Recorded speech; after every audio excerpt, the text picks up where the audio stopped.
Il n'y avait pas de difficulté à cette époque-là. Oui. La commune était bien structurée. Hein. On avait notre marché de Gambela. Oui. Et puis les Des fois, nayebi na terre là, ba verkis kudu. Nous avons la meilleure vitrine culturelle et musique. VV Saint-Pierre. Musicien Salango Atonga. Monument. On les a ba figure tombale comme ça. Pour ça, va porter dans ma marbre, pour créer ma œuvre d'art. Donc, quand ma marbre de son maga, ça les calcule, couper et puis donner la forme à la moto dans mon besoin. Matoye yoki miswe moni ninga kolobe zati ote mezate moi misale monani ninga kolobe zati uti musika esensel to komi ninga kolobe zati ya kolobe zati ninga kolobe zati ya biso yangoyo oyo eza biso na biso suka ya makambo eleke bandeli mesiko yo ndetango na biso lelo eza lelo don't have to wait till tomorrow poto kende liboso tia kondima likolo na nyoso po mosika to wuti nini te to moni na nyoso to sali. Salut à tous nos chers abonnés de la chaîne Yabisco Podcast TV. Oui, c'est bien moi votre humble servante Prudence Ngimbe, la petite au GB à la taille acceptable. Ah oui, to zongi lissus na kati ya mabele ya Kasavubu. Pas moi extrême hein, mon pimango to sali batikali na qu'est-ce que c'est. Yango Yabisco Podcast TV qui s'y matin et qui dans le district qui a Funa, précisément dans la commune de Kasavubu, pour continuer de découverte de biso auto méga ko flash auto dernièrement maintenant si pour mobimba na yango et na sa penga mokote na sa na confrère Guy auto za na elongo auto zo tambola na elongo to kokita na ba site nyonso na ba quartier nyonso ya Kasavubu pour ko faire découvrir bino Kasavubu et bandi wapi et wapi na makambo nango nyonso et to za pe na ba guide makasi auto tambola na bango tel que ainsi que panafricain, tout ça vraiment pour faire plaisir bino pour que Kasavubu malamu te na bango ko basa et endroit basa o to benga ba mabele mami donc Kasavubu le reza bango ne ba ko expliquer ngo koleka biso maloba epa ya Guy. Bonjour chers téléspectateurs, Bambote place aux Ali. Moi c'est Guy Aloubé, votre humble servant. Nayewana tozali juste être accompagné bino peut découvrir commune ya Kasavubu.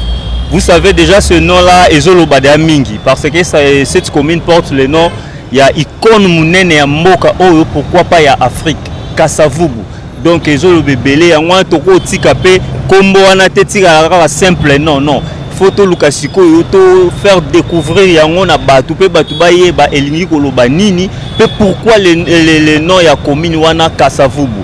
Et puis boyebi ke biso ba congolais soit ba africain to koma ko négliger moi ba valeur ebelé parce que biso na cadre ya podcast ya biso podcast TV to yoana poto zongi sabatu ba mémoire to bossa na histoire na biso trop to bossa na ba origine trop. Alors nous sommes venus pour ya ko zongi sabatu histoire wana ko zongi sabatu mémoire wana awa nde bomona na sima na biso ezali bongo to mona elembo ya yeme ya Kasavubu azaki le tout premier ministre et le tout premier président congolais. Alors, de qui est Aza on loba, on appelle si ba directive et belaza de Aza makambo belé azolo bébé ezo alobela biso belé pe ateya biso e belé na ndenge nyonso. Boyebi ba exploit o ya sala l'air azalaka président et puis façon d'être na ye nenga se comporter et puis n'oublions pas que azalaka séminariste avant kokota na politique donc elobi DG Belé et la kisi DG Belé on a sengi na bino nyonso bo s'abonner massivement na chaîne na biso et ya biso podcast TV o ezabongo yeme boss live Roni Malundama azawana et puis na boss Yannick Malundama boyebi ke makambo bien ezala na bino nyonso boyebi biso na bino nyonso boyebi ndeko na bino dialu bo s'abonner massivement lelo to lobela Kasavubu toyo kozonga poto pesa ba valeur nango boyebi place o ezala na ba valeur ebele place o makambo bien zalaka ezanga raba po ata bokeye senga bozonga po bosilisa ngo bopesa nyonso bokota tina ba détail yango toyo zonga susu na Kasavubu. Alors n'oubliez pas de vous abonner massivement, vous s'abonner et restez branchés. Restez branchés, ne zappez pas, puisque vous dites nulle part ailleurs, quand on a Yabisco Podcast TV.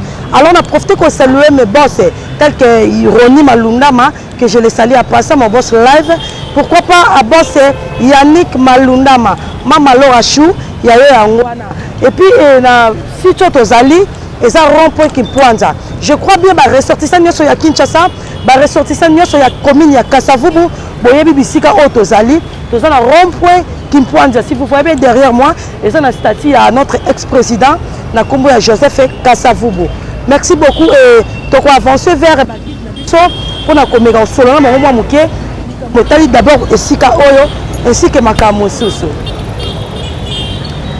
Bonjour papa. Bonjour ndeko na ngai. Oui papa on s'est présenté aux anani et puis to moni olati molo moto likolo to habite musa na nini donc on s'est présenté aux anani.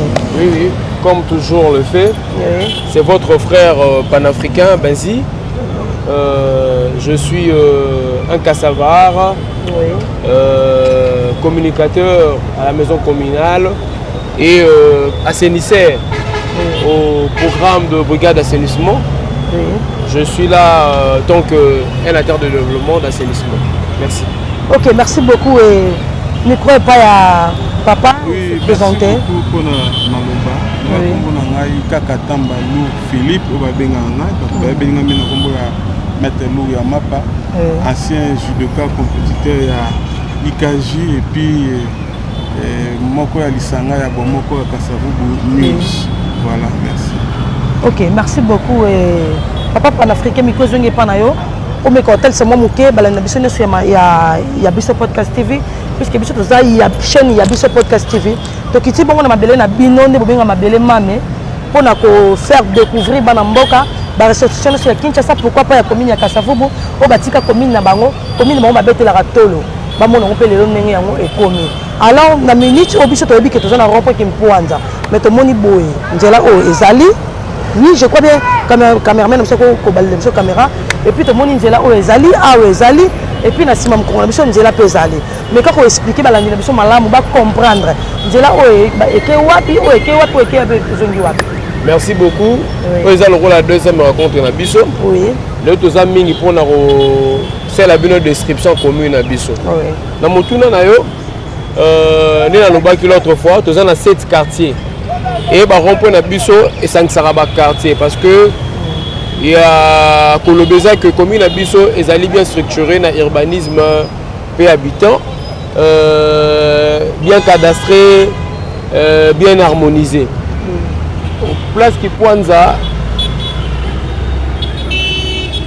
soki na tali liboso ezokende ti kokangamana deux communes donc oui. Avenue Sosa du nord comme ça donc ekei kosuka ti na triomphal oyo na ngambu bakobenga Avenue Sosa oyo abiso na Kasavubu ekomaka avenue de Zuilerie na gauche nango ezali commune ya Saint-Jean Lingwala la commune d'Angozali, la droite d'Angozali, commune de Saint-Pierre, Ozali, Ezaki Léopoldville, et comme la commune à Kinshasa. Oui. Bon, au la Est Nango, Avenue Victoire, on a un peu moi histoire Nango, Ezali Combo Oyo, après ces combattants qui sont au Bundana 45, et Gozala la première avenue, et Gozoa Macadam. Donc il y a un combat victoire par rapport à l'Okumo de Zouaki. Dans l'ouest, on a pardon, on préciser. On soulever le moins à très capital. Là, on a avenue Victoire Ndéwanso à Bundana 45. Pour opposer 45 Nini, 45 ans, c'est quoi? La Deuxième Guerre mondiale les a connus par tout le monde. Donc vu qu'il y a l'autre fois, le peut n'a préciser, mais na énuméré déjà. Donc de l'ouest comme ça, ils ont soukati le 24 novembre. Avenue de Libération. Nga mwana ezali Bandalungwa, tochaka Bandalungwa. Kasavubu na ouest comme ça, c'est Bandalungwa. Oui. Sud na biso. Oui. Donc ezali kokende kokamana Ngiringiri. Avenue Soso Karamati na Ngiringiri. Tout zongi na place Kimpwanza kaka na avenue Victoire, tokende kokamana Kalamu na ouest comme ça. Sikoyo au moins historique il y a place d'Ozali. Ezala place moro symbolique. Place Kimpwanza ezali kombo ya mutu. Papa Kimpwanza azali parmi ba Kassavar oyo dans les années de l'indépendance. Na ko benga pa za lokola ngai ona osala lelo azalaki agent ya salubrité volontairement abandé kotia soin na esika oyo avant le loko marron oyo soko tali kuno mona ndaku nezale kuna famille qui Kipwanza na kati on ezaki na moi ezaki na moi cabaret moi retrouvaille morobe à l'époque ya ba bandeko na ba koko na biso oyo babandeko koya ko se retrouver na moko zo moko et papa wana bayaki ko pesa esika oyo en 1969 par le marshal Mobutu parce que le papa Kipwanza a eu implanté drapeau ya MPR nesika oyo donc et en 2005 par rapport à honorer le tout premier bourgmestre le président de l'indépendance Yamboka Nabiso Joseph Kasavu bachonga na place Kipwanza parce que place où la place il y a assainissement et image il y a assainissement il y a commune Nabiso donc c'est un peu ça par rapport à historique il y a place Kipwanza na il y a statue il y a Mokonzi Joseph Kasavu. Ok, merci beaucoup monsieur panafricain.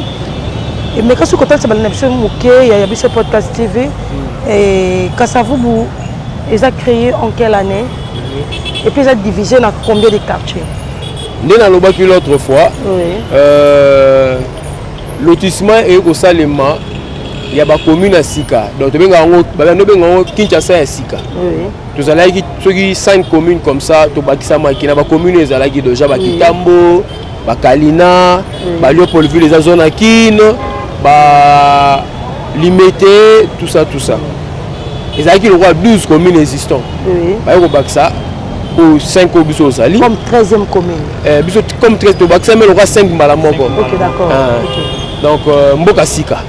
Mboka Sika na balobaka ngengiri Kasavu. Monsieur Denal azali to le premier commissaire à Salaki lotissement projet lotissement ya commune à biso Kasavu. Ye kaka muta Salaki lingwala existé na Saint-Jean biso na kombo ya Yemoko Dendal et ngengiri pe zaki pe na kombo nango oyo ba père Bifalo na okota patron de terre pour sa commune ngate menaza na moi idée tant que historien ba père Bifalo ba kende pe ko apporter moi touche civilisationnelle culturelle na commune kuna. Donc biso de 1945 si 1957 né administration liboso ko bima oyo ko dirigé par un Congolais na kombo Joseph Kasavu a la première administrateur na kati ya commune na biso ya Kasavu a dirigé la commune de 1945 et de 1957 de 1957 mais papa Dendal Mundela Zaki belge il a créé commune oyo na 1945 mais na 1957 ndé commune le la zone donc vous allez administré par Joseph Kasavu avec 7 quartiers. Et chaque quartier a une signification. On a l'ingata pas de longa na pesa moi dans la contour pour moi dans tous les quartiers. Nous avons un quartier na est na biso ato mona Onel oyo kala banobe gango conquiste roi. Ils aura combo ya paroisse catholique on a conquiste roi parce que Christ roi ils allaient payer avec comme na quartier katanga parce batonga paroisse en 1956 et paroisse banane rosala mana ba messe banane rosalema ba messe plutôt bando salema na lycée Motema Piko là où ils a actuellement et première évêque to ya paroisse ezaki papa cardinal Malula le premier prêtre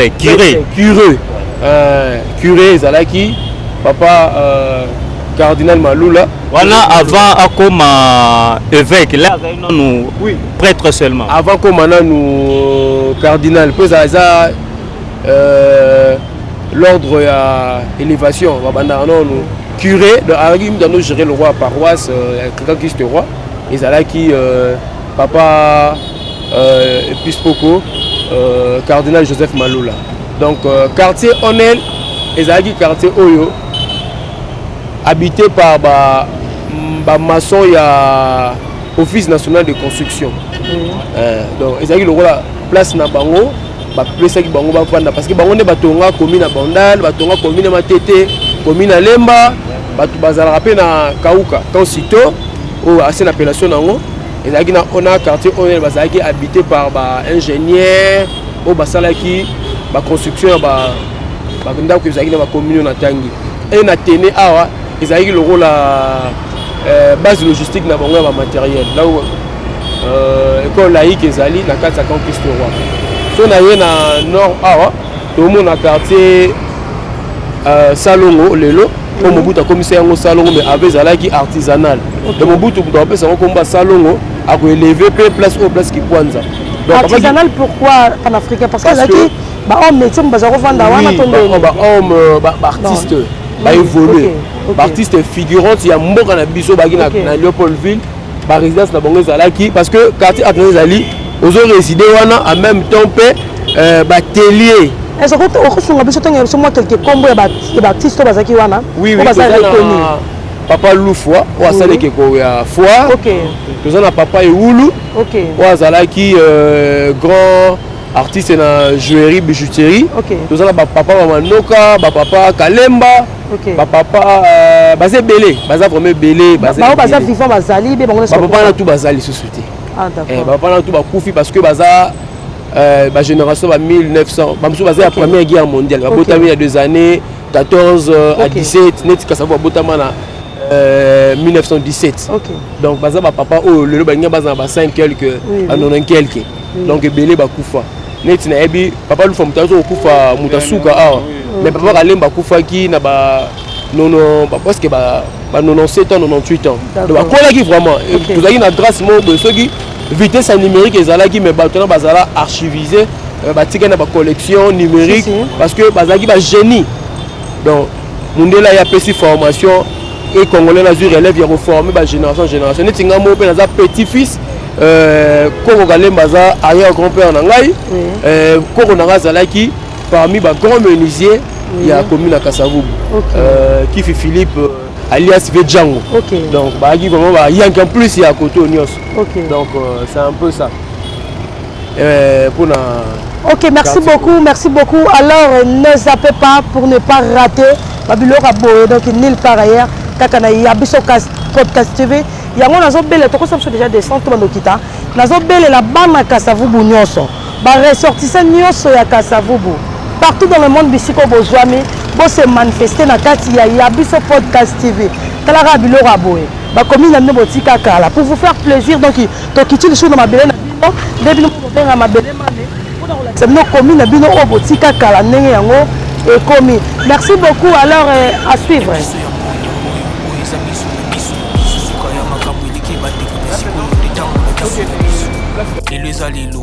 don't have to wait till tomorrow.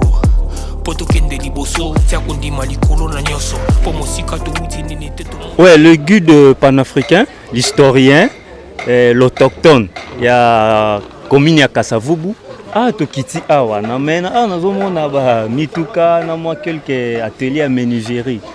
Et Zanini vraiment exactement. Oui, merci. Comme je venais de le dire, dans la place Kipwanza, là où il y avait le statut du feu président Joseph Kasavubu, nous avons un quartier artisanal. Le quartier artisanal, les a une spécificité.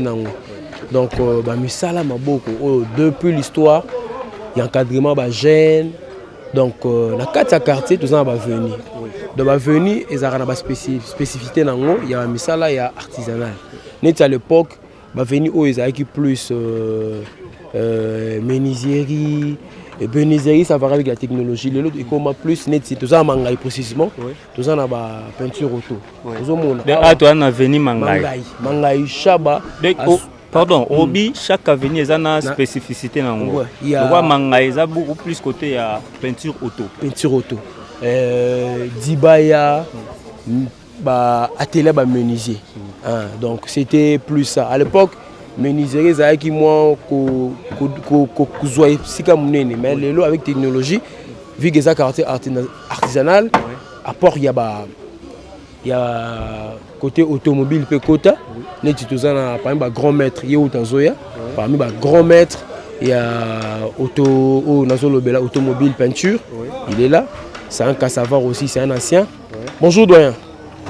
Donc c'est parmi formateur, on va former. Donc, c'est aussi parti.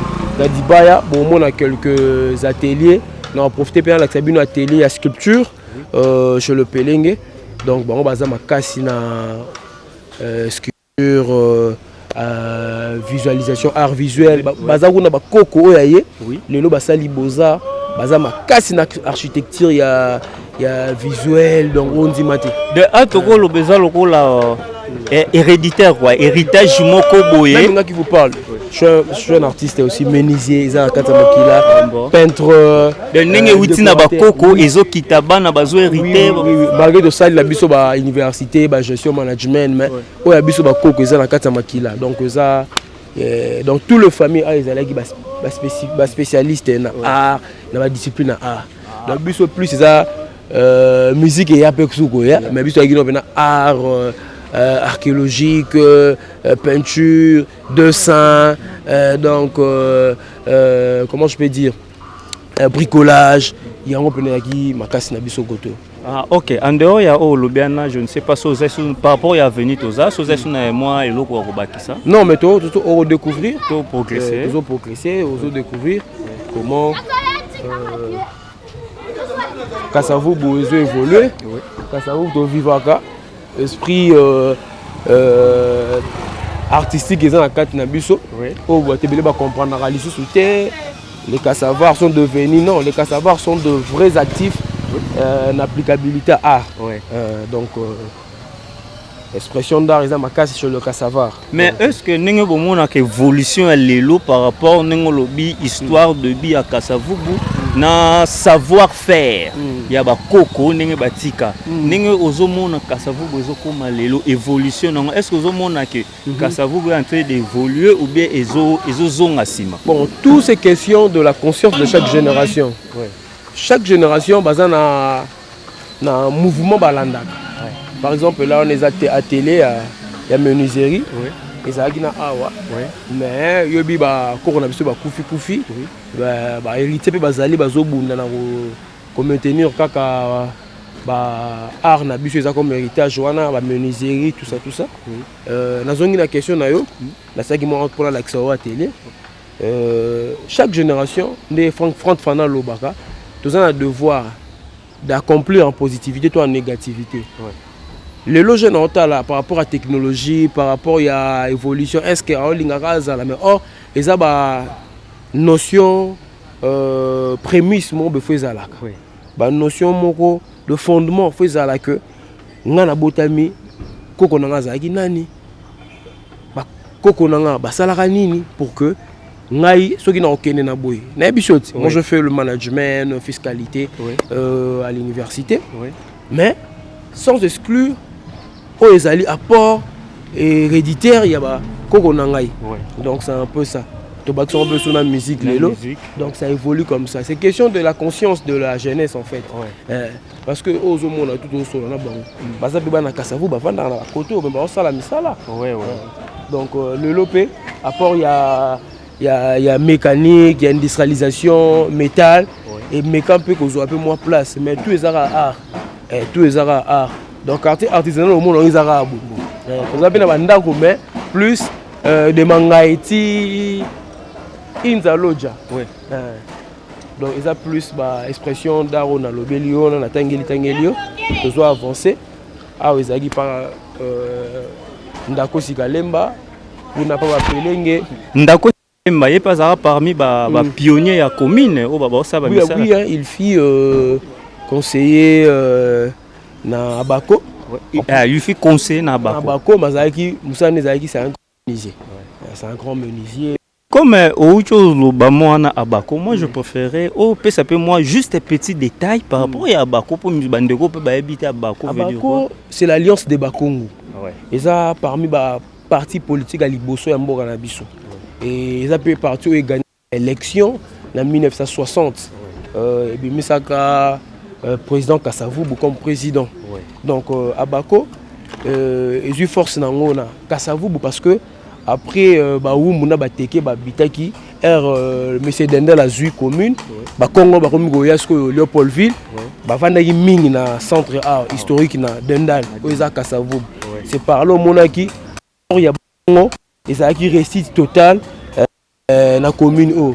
Parce que si ça ya bako et banane na Kasavubu. Les actions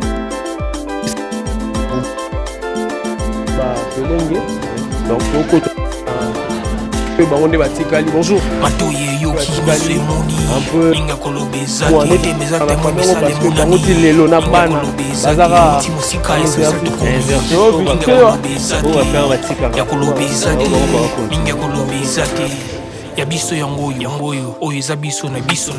ouais, à Tokota, na famille, na résidence à Pelenge, c'est ça, hein? Famille Pelenge. Penenge. Et voilà, famille Penenge, excusez-moi pour le nom. Tokota, na famille Penenge, na quartier artisanal. Tokota, na voilà, famille Penenge, voilà. Toyo mona ba biloko oyo ba koko ba banda ko sala mais etikala lokola héritage bana pe bazo continuer toujours mbote papa mbote okoki o se présenter yo moko Penenge Orly koko ya mama oyo Penenge Orly koko ya mama Jeanne Makole Idisu Penenge donc ça famille artisanale famille des artistes bana na koko mobali koko moi et puis ils ont quitté les yeux papa et une biso les sous. Ah donc Coco na moi si na mobile ba omi balé babanda ko sala musala wana. Na cadre ya ndenge za ba parents na biso akala ko lakisa bana ba lakisi tine yo kita na bino pe ba Coco. Ils ont quitté. Alors évolution ndenge nini bozo évoluer par rapport ndenge bango batiki la cabino na ndenge bino bozui ça évolue boye na ba innovation be bo mona lelo arango comme un peu négligé ou bien et comme beaucoup plus et comme qu'on produit par rapport à Liboso. À reproduire ça produit parce que na temps bon ça là c'était na ba époque na bango donc ba matériel et robimam sous en dehors na bango temps ba tiki ba komi ko lemba biso to exploiter ba matériel mingi on a évoluer plus que les donc bon ba être ba vente biso comme na ba 80% au izangagi donc tout le 100% sauf que dans notre pays dans notre environnement a un peu négligé. Donc bah doit y avoir valeur en entier sauf que nous produisons des choses que même le blanc sera quand matériel oh il y a PCO mais ça il y a au personnel les gars parce que bah on va fournir ça matériel mais il y a coût na nous c'est là on comprend que c'est là qu'on a usage oh c'est un usage oh ce qui nous permet à évoluer dans art par exemple les tuesa gravure à l'époque ils allaient kala tant bah ça là bas bloc à gravure à Mickey faut pas ça là bas l'eau que nous coller mais puis comment to graver même qu'on dessiner donc bah matériel tu utilises sous forme à crayon. Mais à l'époque, il faut pas kanga photo donc to perfectionner par rapport à ma figure tombale comme ça. Pour ça, va porter dans ma marbre, pour créer ma œuvre d'art. Donc, quand ma marbre de son maga, ça les calcule, couper et puis donner la forme à mon toit dans besoin. Donc, alors on a ça ici en composition, mais là où on expose sur au tal au monde. Ouais. Un peu différent ça parce que pour ça produit fini et puis prêt à livrer. Ah ok. Ah ils ont le rôle les en labo, ils ont un labo bazo lamba. De côté ils ont déjà ba produit ba produit fini. Ah déjà comme prêt à livrer. Donc prêt à livrer. Il y a va faire ma marbre déjà comme voilà. Ah déjà la transformation. Ouais. Et puis nous ne sommes pas limités que dans ça. Ouais ouais. Même bah buste wana. Ouais. Tout ça le rapport. Oh yo, il y a un de nos papas. Ouais. Atika œuvre dans la commune à Kasavubu. Le feu il est déjà décédé il y a cela 10 ans. Ouais. Notre oncle Raoul Peneng Atika Kasavubu o Ezakuna. Ouais. Yem ta sala ngo dans la commune à Kasavubu. Ah voilà donc oyo asala statut ya Kasavubu premier président oyo eza maison communale. Maison communale. Ah de yene mutu asala ngo c'est ton oncle. Oui. C'est l'oncle donc le petit frère à mon père, même mon père. Donc, ils sont dans du domaine, sauf que dans les assos, toutes ces 100 en famille, donc 80 dans art, le 20, bah distinguer dans bleu, mais bazar dans le domaine, parce qu'ils ont dans inné. Si on a gardé avocat, mais ça va nous dessiner, on a ça marche aussi. Donc ils ont dans la biso la famille, donc bah coco mi balé, bah papa en plus biso bana. À part biso, ils ont bah nièce, bah neveu, monsieur bah dans beaux-arts, bah oye qu'on l'appelle donc. Ils ont kende. Mais est-ce que tant que ils ont parmi l'atelier à Kala, OP et ça là œuvre minene na mboka buzwa ka soutien moko ya na part ya gouvernement ou bien ba konzi mboka to bosala vraiment abandonné bozaka assister ou bien. Bon, nous sommes ici au salaire moyen puis nos efforts mais sauf que bah y a rappel ça bah parfois ils viennent ici ayo ça la commande ya ça les Pierre Tombal, soit c'est les Bisson, on appelle ça, on continue bien renommé dans Mboka. On dit, et ça, et puis pourquoi vous n'avez pas des appuis, même si c'est ça, déjà presque tout. Pour ça que même dans Victoire, ici, quand œuvre à mettre lieu les arts, gravé nos amis qui va comme artiste est décédé. Bissom tout ça là, donc ça est au coup à 2 ans, mais sauf que il n'y a pas vraiment de soutien. Bon, on va faire un premier pas. Au ça les premiers pas comme même le 10e. Mais ce que ça je beaucoup donc bon bah je vais investir ming na le football, musique. Na moi mon qui est bah qui na art dramatique comme bah théâtre, bah musique des net ba biso boezara. Biso moko nous faisons des recherches, des efforts. On a au comme un niveau oyo. To utagi académie des beaux-arts oyo to yekola kiza na sculpture comme ça la Pierre Tombal vous avez théorie, ko graver vous avez théorie mais pratiquement tellement que vous avez déjà moutmobi qu'il faut évoluer. C'est documenté quelque part to comme ça la bon donc les a branchement na beaux-arts les a mais en théorie pratique non écotate. Na écotate pour batinda ba comme ce que tinda ne ba stagiaire depuis l'année passée pour monique outil na beaux-arts les a branchement boy qui manque. Donc c'est batinda ba stagiaire. De stagiaire bayaka awa bayaka osala outil académie bayo sala mais awa ba produit o ya kosalela ba produit ni bosala et puis est-ce que ça lelo là il pour lelo to ebi na ki lelo ba matière ebele akala ya ba matière ambe comme okima bozana na facilité ya kozwa ba produit ngo wana pe ba matière ni bosala et puis est-ce que ça ka facilité ya kozwa ngo beaucoup na ba problème te pour bomona ngo non vu monde comme beaucoup plus moderne ba bloc de sel la ba machine wana na ba mitu na ngo ba couteau ya sel la ba nini comment OK karata na site Libaba OK soit na Lidl OK soit na Idea au salika commande na yo au virer mbongo na nini bon ba yebisi yo tu dois payer DHL pour ya ticket la yo livraison même na Kinshasa donc comme facile pour à tout ça commande na États-Unis Turquie ni ba chaka na frais au fouti ba yo déposer le même ba marbre déjà quand les alaki tous ali na marbre comme alaki presque ils m'ont chapeauté mais le comment ba libanais presque on se bat na ville on va importer ba chinois on va importer marbre donc comme coin nyos au tourner na ville so ebi ki na coin on en marbre coin on na kina ba ya kana on ba machine so ki na sali na comment na idée ba tenir la machine o ça la graver o ça la gina dessiner donc ko zoa ba blog on a mis tout comme non facile au monde comme na beaucoup évolué donc comme ata o tina muta na poto salika commande au fouti mbong à partir awa ba tindeli soit po tindi moto ko na salika koli à soit dans la mer de Paris, soit sur un monde en foot un DHL à Tchelio directement, tu as tes colis puis tu sais bien évoluer. Sauf que c'est beaucoup plus courant dans Bisso. Ce qui nous sépare, nous évoluer dans la rapide, des courant. Sauf que tu comment on a un générateur.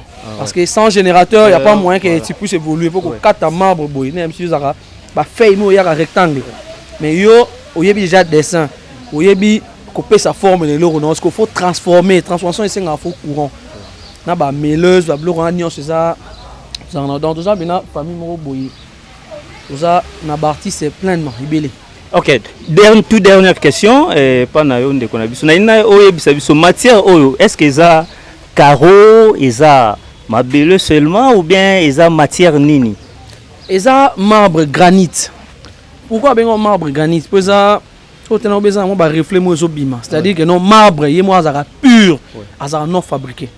Marbre azara solo qui est ba matadi qui peut souvent banga zana kuna soki ya des machines. Ya on a senga mboka na biso fozongi sa biloko wana. Toiko importer marbre te pour tozana ngona soki na Congo central. Na ba matadi ba qui peut ba banga zana kuna isi bika ba si o ekata ngo po mundela so asane ka ba si.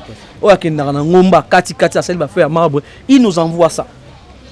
Soki demande la rana mboka na biso pour nous faciliter tâche pour emso mona okende ba otekelo feuille moko ya marbre ba otekelo ngo $500 ba biso na ba frais to ba transport ya ne pourtant so za biso to extraire ngo na mboka na biso il est beaucoup plus facile pour ba marbre pur za le rola o neti ya pembe o ya za marbre yepe o za marbre izaka ba 4 ngo na ba ngomba na o utara mingi Chine ba o utara Dubai 4 mais o za ba reste etika na ba marbre tant ba 4 na ba usine munela nga perte asiatique ba nga perte azuka ga atente nda créer na marbre granit donc ils a porcelaine ils a marbre granit ils a plusieurs sortes il y a ba couleur belé marbre et moi ça na ba tombe mon ils a rose misi ba dessin mi kembi marbre et ba pour marbre ça déjà so simbié azala on a un assimilé au mosan naturel. Donc au cirage tu as la brillance dans ce quartier. Mais sauf que dans le quartier faut polir les sous. Différence c'est ça on a besoin d'absolument la donc ceux qui vont exploiter on a beaucoup na besoin awa donc évoluer sur les capos ça ça bon ailleurs ceux qui au sali musala moi tu touches beaucoup de fonds mais ça que ba pêcher même fond mais sauf que Kendesko somba kota zamba somba produit ya kata transformer que tu restes avec le peu que tu as bon et ça faut des moyens c'est toujours quelque chose on évolue avec ça. Parce que tout ça, on a des familles à nourrir, on a il y a quelqu'un qui travaille donc. On travaille, à fond, à 100%, on se donne pour ça. On a visibilité, les messages doivent être passés. Surtout le DG de l'Académie des Beaux-Arts, M. Henri Kalama-Koulez. Ayebi famille Peneng bien parce que il y a 2 de 3 ba Peneng, Serge Peneng, Joe Peneng, bazalana yé na académie ayi bango bien. Raoul Peneng a royé baé. Peneng est mince en Benjamin, il fait partie à histoire. Quoi tika œuvre d'art en académie qu'on a royé baé. Si le message doit être passé, alors qu'au moins branche eux ala épanoui. Soit que c'est épanoui ça la peut bien parce qu'on a beaucoup des artistes qui veulent apprendre mais dans l'académie ça théorie. Soit pas tiens ma beaucoup sur ça on aura des pas de difficultés dans la atelier à miner que nous produit bleu sentir que pour imagine que Congo Brazza, Angola, parfois nous passer des commandes ici, c'est-à-dire pour d'autres livrer Pierre Maud 10 c'est que Congo Brazza, Brazza na batru tout, Brazza mieux placé au sein Koko ça pour Congolais à Kinshasa RDC développement il est facilement. Tout ça très intelligent surtout artistes en biso. Nous développons quelque chose facilement plus rapidement. Bayara to ça ça on va commander Kenya. Puis le baraso Brazza batru n'a pas 4 ça. Mais tellement yo moyebi kande za bokoko ba pesa ngomba à mon côté. Donc so pesi ya ignorer quelque part. Donc faut aussi kaye atinda ne ba toya oyekola. Donc académie de beaux-arts ça vaste, ba moderniser, ça déjà moderniser. Mais ba comme ça branche à sculpture. Département sculpture ba comme ça vaste pour ezanga oyo. Décoration intérieure, ezanga pe pour ezanga bango ba pesa biso ba forme qu'il faut. Après biso ba sculpteur to réaliser puis to dessiner. Donc je n'ai que ça à dire. En tout cas ouais, c'est mieux aussi de profiter de sa numéro, juste un numéro pour des détails, au plus d'avoir des détails et bien. Okay. Bon, pour nous joindre ici, c'est le 081. S'il vous plaît, tu donnes l'adresse, le nom de l'avenue. Toi, dans la Kassavoubou, pour toi, le Kassavoubou. On peut essayer combo avenue, numéro aussi des contacts. Tout ça, na avenue Assosa, numéro 21, non loin du rond-point qui pointe et le rond-point triomphal donc dans la 4x4 sur la kuna batu ba monara ba on ka venu d'Ibaya mais au contraire ça Sosa et ça une partie à d'Ibaya et bima dans la direction ya Sosa arrivé une fois qui pointe au tourner dans luka et si ka ba sala ba pierre tombale to si ka ba pesa forme na ba marbre et ça à Sosa numéro 21 non loin rond-point qui pointe ça n'a parlé du peuple puis na ndako ba otonga oyo la décerner pour l'Afrique centrale qui est en face de nous. Donc, nous prenons ça juste dans un coin. Et ça, c'est des références sous bar sans frontières. Donc, pour nous joindre, ça, les 081 255 12 25. 081 255 12 25. En tout cas, merci beaucoup de Kolangaï na CP Limakasi. Vraiment. Une surprise, mais bon. Ça fait du bien. Ok, vraiment en tout cas, c'est pas le mara tout ça. Bon, on a Katia, il y a famille Penenge, bon, mon ibinomo ko biloko ezana Katia Kasavubu. Okindenge de konabiso awuti koloba ke biloko e bande ko ba utaka libanda voire même na Brazza ba yo sala ba commande na bango awa. Et puis, o eza plus grave à lobby, même ban na académie des beaux-arts, bango ba yaka pe ko sala stage awa. Oh là là. Donc pour moi, la grandeur ya Congo, grandeur ya Kasavubu, ya commune ya Kasavubu, ndenge ezali, biloko kitoko boeka na commune ya Kasavubu. Et puis nous signalons que banda ouais pas ya koko, oeza koko wa mobile na koko mwasi babanda ko sala yango, oeza koko mobile na koko mwasi babanda ko sala yango. Donc oeza koko mobile Penenge et puis maman Janine Penenge babanda ko sala yango tinde eye et pas ya bana. Puis bana pe batiki yango pa bana na bande bandi pa ya grand-père les grands-parents ba kiti yango bana ba kiti yango pa ba ya bana bande ba koko bazui yango nyonso wana eza ba héritage eza ba biloko ezo bima na kati ya commune ya Kasavubu mais kotika yango boye eza bien te faut toluka to valoriser yango faut toluka to pesa yango lokumu to pesa yango honneur par rapport ya biloko oyo toyo ko découvrir awa en tout cas ezala bien ceux qui boye ba valoriser biloko oyo gouvernement so zu biloko oyo bande ko na biso ba na poto bande ko na biso ba partout c'est mieux so bozu biloko ya boye bo pesi yango valeur et ça là bien makasi en tout cas toujours continuer toujours des marches na biso merci beaucoup. Kaka na domaine toza na ngonde tokoti siko na quartier Salongo nayebi te oyo toza na veni nini puis tomoni ndako moko tozomona toyebi ke ndako vumeza nostalgie makasi soka tozomona yango oui eza nostalgie makasi evande nayebi te soko koexplike bana na biso nyonso. Ok mais nasepeli ya trop parce que boza bakestion moko kitoko ndako bozomona lelo eza un peu na baimage d'archives qui torobo ezali ndako ba Jean-Claude Vwemba. Oui. Un figure politique majeure ya mboka na biso. Actuel Jean-Claude Vwemba actuel. L'actuel président de l'Assemblée provinciale à Matadi, Congo central. Congo central, c'est mieux. Donc bavandara awa dans les années 60. En plus ezaki le pango ezaki na piscine selon l'histoire. Donc ezaki le pango ba Jean-Claude Vwemba. Ah ouais, la famille Lumbama, tout ça la famille Mapuya, au papa na bonga zalara président, il y a Imana. Et ça vous a venu à mettre lourd, à venir à mettre lourd tout ça ni à Vanda. Donc tout ça la famille Oulu, tout ça la famille à vis-à-vis, au cas vis-à-vis à où ça la bar où kinda ça on a histoire ya Kinshasa. Et là on a bongo ya quoi wana. Tout ça la famille à Mama Poto. Là on a épésé quand même à vis-à-vis. Le lopé Zaiko. Depuis 2010, 11 comme ça, à Somba Awa. Donc, ndako Zaiko, place à la répétition à la Coupe Zaiko, langa langa. Et ça là, donc, nous avons quatre Inza Loja. Il y a ndako yo. Ouais, nous aussi en côté et puis. Bon, ils ont déjà le les ans à beaucoup il y a docteur Soulou, il y a Santenganda à Somba ngo. Et comment la procession mais ils ont un peu la histoire ils ont qui a Jean-Claude Vwemba. Donc, c'est un peu ça. Ok, merci beaucoup. Et on a su que Koko Tabongo et pas et le ya Baïoulou. Oui, il y a Papa Eoulou qui fait un grand artiste bijoutier, ivoire, bijoutier bien sûr. Bah, tout le monde en wana. Boromona, bijoutier bazali non?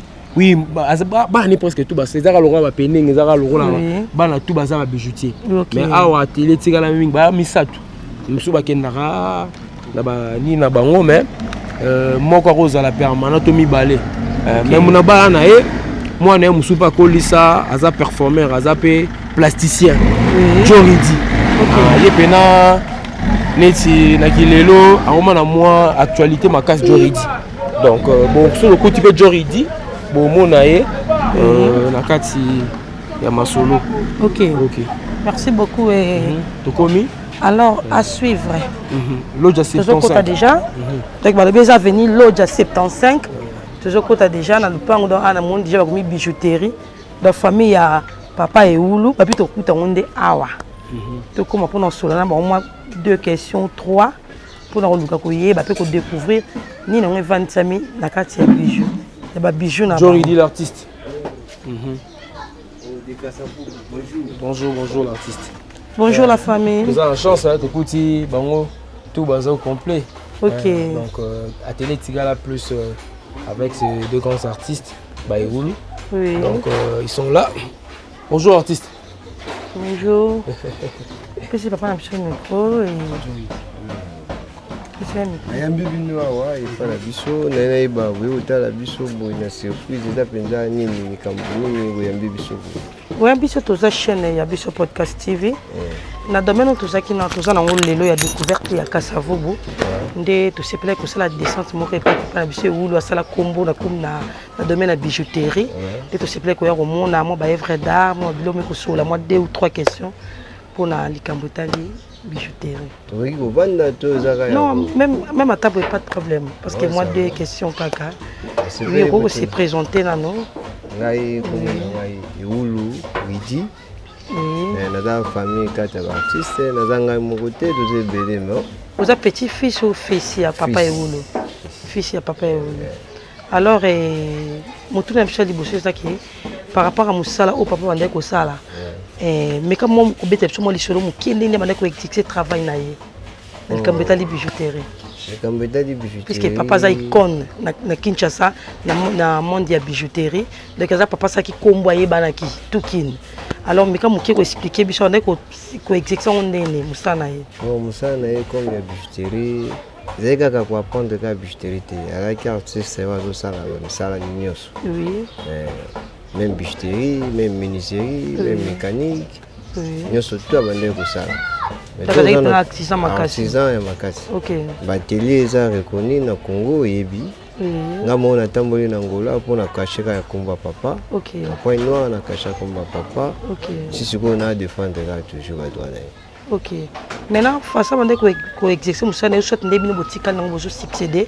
Est-ce qu'ils appellent à moi avantage ou soit désavantage sur les alliés au côté de Sabiso? Bon, désavantage c'est à moi mingi. Oui. Pour avant, on a coupé ça bango ba quota. Oui. Mais si quoi il te soit à l'autre côté. Tout ça là na propre effort. Oui. Ce qui m'a campé zali tout ça là na bandengo et puis singi na dimension wana. Tout ça là nyoso. Même performance, les lobes tout ça. Ok. Maintenant, avantage. Avantage peut aller, non? Les alliés, aro attiqué de bisson des avantages, non? Ok. Ok, merci beaucoup. C'est un peu ça donc. Molimo papa na biso et vous lui peut mana kimia. Des sikoto za bon na lupango na ye. Donc commentaire que tu as été sur déjà na moi na ye. To make bomiki ko comprendre mokie oye à lobby. Merci beaucoup. Merci. À suivre. On a sikoto zo avancé. Papa? Ok.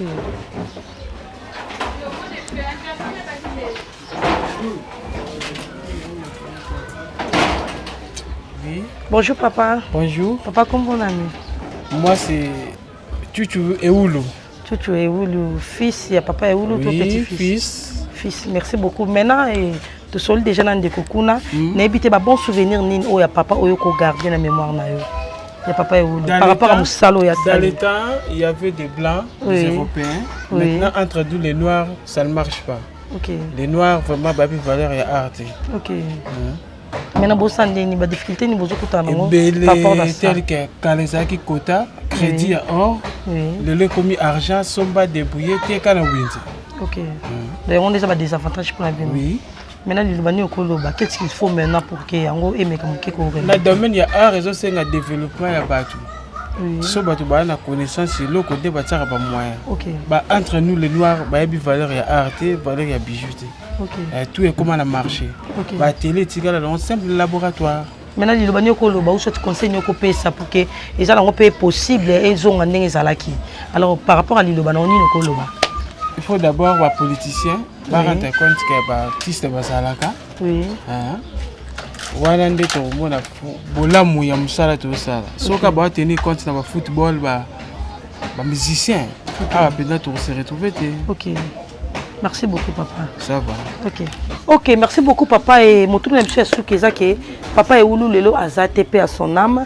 Mais est-ce que tu peux retrouver papa Eoulou na ndila na bino par rapport à œuvre bozo sala? Bon, mais quand bon, mais quand l'acception va œuvre oui, qui est quelqu'un. Oui. Malgré aussi beaucoup de salis te livrer. Oui. Mais attaque un maître bijoutier oh sali graine de café. Oui. Mingi za capable produire ou ta rapport même. Parce que ça là on a fait à la main. Tu créer moule. OK. Moule. La frapper. La frapper. Oyo, la bimisi dessin oyo. Moi je tape des caribéries mais sur tel aucune différence na oya poto. OK. Na celle on awa. Donc on dit ça qui n'ont de maille, on ça qui di banga vraiment. La fondre après oui. la machine oyo. OK. D'accord, comme bien dans le plat. Comme le plat. Oui. Après na leki si on la truc oyo. Oui. La frapper, la bimisi jusqu'à ce que la bandi ko soudé, na ko produit fini en gros. Si ko ba boule on peut ça la boule. C'est qu'on est là au moins à rendre tout. Non, la frapper qui seulement plaque la truc oyo. OK. La frapper. Oui.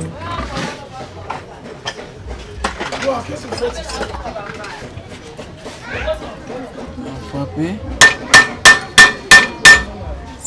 Dessin et tikali awa na rotsa argent na nga na frapper. OK. Na bimisi de deux faces na soudé na bimisi en chaînette tout ça la modèle belé mais malheureusement na obima modèle monsieur soit à la prochaine fois. Vraiment félicitations vraiment en tout cas papa na biso Eulu azate mais toujours ko retrouver papa Eulu na njela bana na par rapport à œuvre na bana ko sala donc quand on biso que ya biso podcast TV et puis ça bino toujours des informations et ça vrai des informations et ça réel to kiti pena na kata site tango bisiko pena bazo créer ba biloko bazo sala pona ko lakisa bino donc papa Eulu azate mais papa Eulu azali ndenga na koloba. Merci beaucoup vraiment en tout cas ba courage et belle félicitations. Merci beaucoup. Bye. Merci.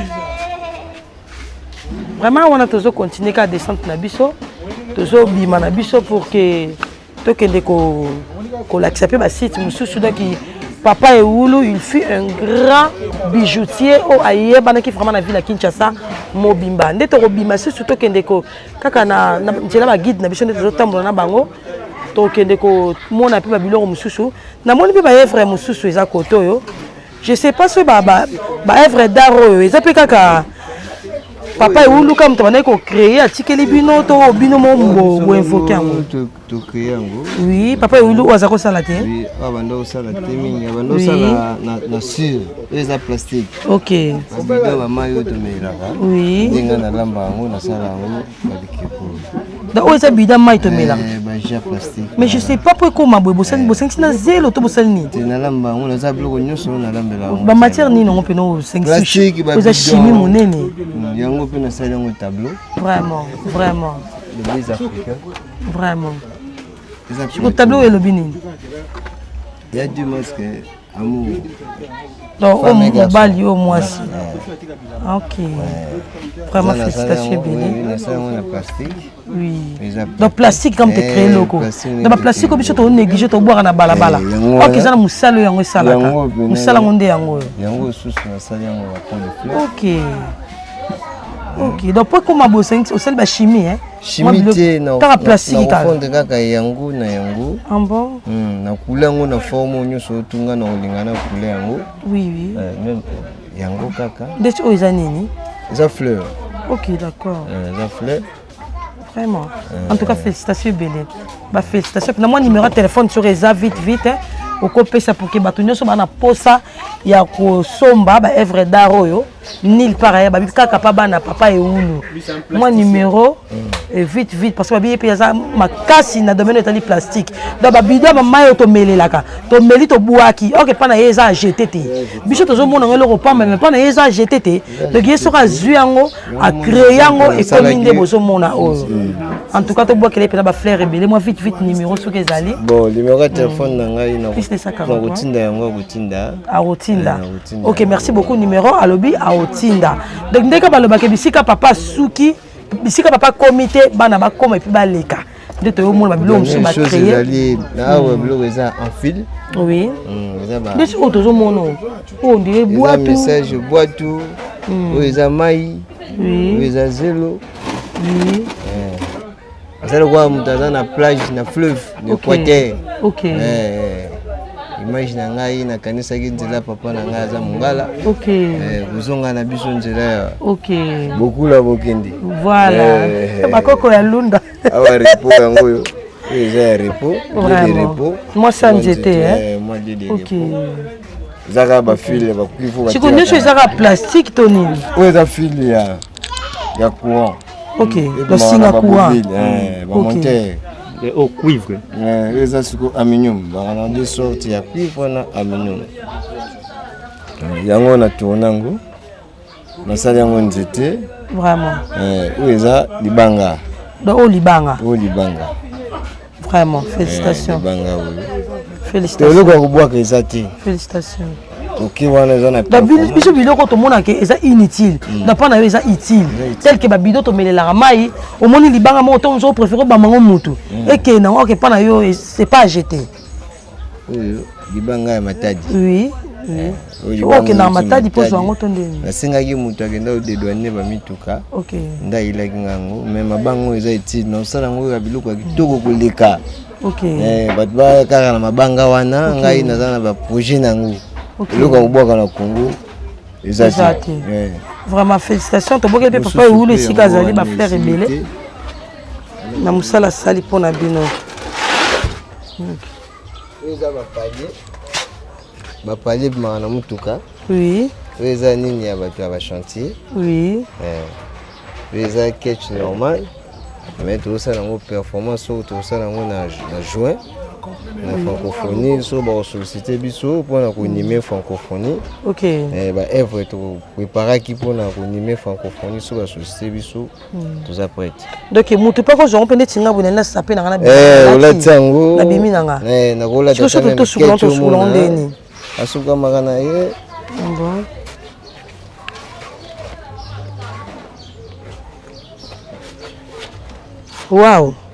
wow siko tokopesa yango kombo nini o griffe nini tokopesa yango palier oyo eleki bagriffe nyonso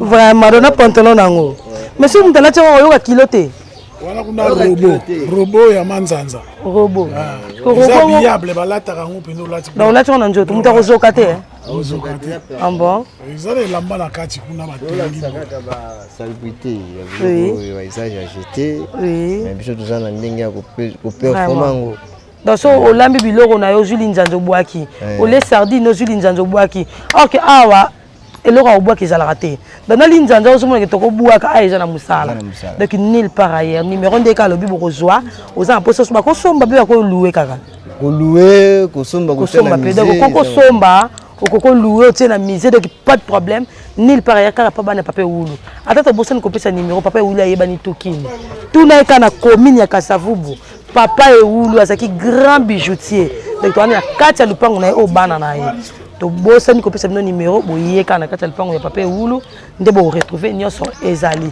merci beaucoup oui babi adresse eza India Lodja 75 donc Lodja 75 Chaba Sosia. Merci beaucoup. Merci maman. Numéro on peut savoir pas. Merci beaucoup. OK, pas de problème.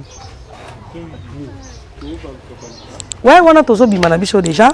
Pour nous s'appeler de son te babisi comme sous au nom de monité toujours dans la commune de Kasavubu. Merci beaucoup à suivre. Ouais, on a toujours quitté sous na descente comme sous au nom de monité. Donc car dans le domaine de la nostalgie, nous avons découvert qu'il y a Kasavubu. Nous avons koyeba et na profité pour saluer maman Laura Chou, babi maman ni maman ya bana ebele maman sociale, mantu matu la mi amore. Donc nazo zela kaka ka ndongo lobelaki. Ouais, quand na ba guide na biso ndeto zotambola na moni pe par curiosité, porte moko ba komi ONG DDK. Je sais pas peut-être ça na moi histoire moko oyo ebomba mi wana le koza guide na biso makasi okoko fongolela baladi na biso na kati ya quartier Salongo na veni Inza Lodja parce que eza Inza suka na Shaba Lodja ve na Shaba suka etutana ya omoni ekota na kati ya venir ngambo eza Inza ngambo Lodja peti ngambo na cheli bogo eza enceinte ya groupe Zaiko. Oui. Basé ça comment siège na bango siège groupe Zaiko et répétera ah pour répéter na bango tout bureau administratif ya Zaiko. Oh, OK. C'est ici. Par rapport à Mutuna na yo omoni ka to la carte artisanale ils ont ba automobile de déca on ezali ONG ezali ONG bazo apprendre ba encadrer la jeunesse na peinture automobile représentant na pas ali on a président Ino. Mais ici quand vous êtes ici comme un peu historique, beaucoup de gens ne savent pas. Comme moi je le sais. Ici c'était le place réservé aux rangers. C'était une mutualité. Club il y a Fachi Béton avec ses amis. Rangers. Donc il y a de papa Bossili quoi. Ils sont beaucoup. Bossili basé belé, basé vraiment belé. Parce qu'il y a deux combos là. Il y a le vieux Bossili quoi. Là Fachi Béton, notre président de la République. Siège na bango ezala ah il y a fraternité na bango ya métier na bango. Comme on a dit le Rangers. Dans le monde d'accord toujours mon auto na 4 pas. Donc c'est-à-dire ah nyos. Le lot DDK ya Magloire Kabé Mandé. Parce que moi on a bango pe ils a pas domicile là donc les aïno. Ils na baneni. Donc tout chara 70 à 80 on a jeunesse à Bafachi. OK. Il y a notre président Béton. Donc club siège na bango ezala ah. Tous ara na Inza Lodja. Au monde artiste Marc Awisi voilà donc biso na capé tous ala toujours bon. Donc c'est un peu ça. Oui, donc ça on comprend bien Penza. ah pena okara eyi matata donc soko landi pena Kasavubu na commune à Kinshasa da ba beta na pena nzoto na nzoto. C'est vrai ça. Toke oui toke kuna na commune à Kinshasa oh commune pena artisan ba en métier to yesu na Kasavubu en tout cas ah pena artisan alors mais faut voir maintenant toro estimé commune Moroté. Oui. Et ça commune mon présent dans histoire oui. Parce que ça na combo ya capitale, il y a ville qui est Kinshasa. Mais particularité, il y a Kasavubu Bezara que culturellement, ils ont le siège à culture. Dans autant que l'exemple, tout le musicien, il y a temps moderne. Tokoma. Oui. Tokoma na biso bon moment. On est au Ganyabora le logo artisanal. Parce que tu as déjà kuna. Vous êtes Yabiso quoi. Oui. Tokangama. Stade de Martyr, il y a Biso Lelo, Tokomisko na grande salle, il y a musique, il y a Afrique. Et donc, il y a des gens qui vont bâtir un stade de Martyr comme Agnola. Biso de Zuya, Biso ya Valère, donc c'est un peu ça. Maman pour te résider ici.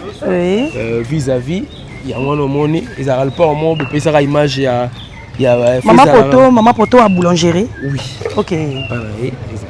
Isaki Awa. Oui.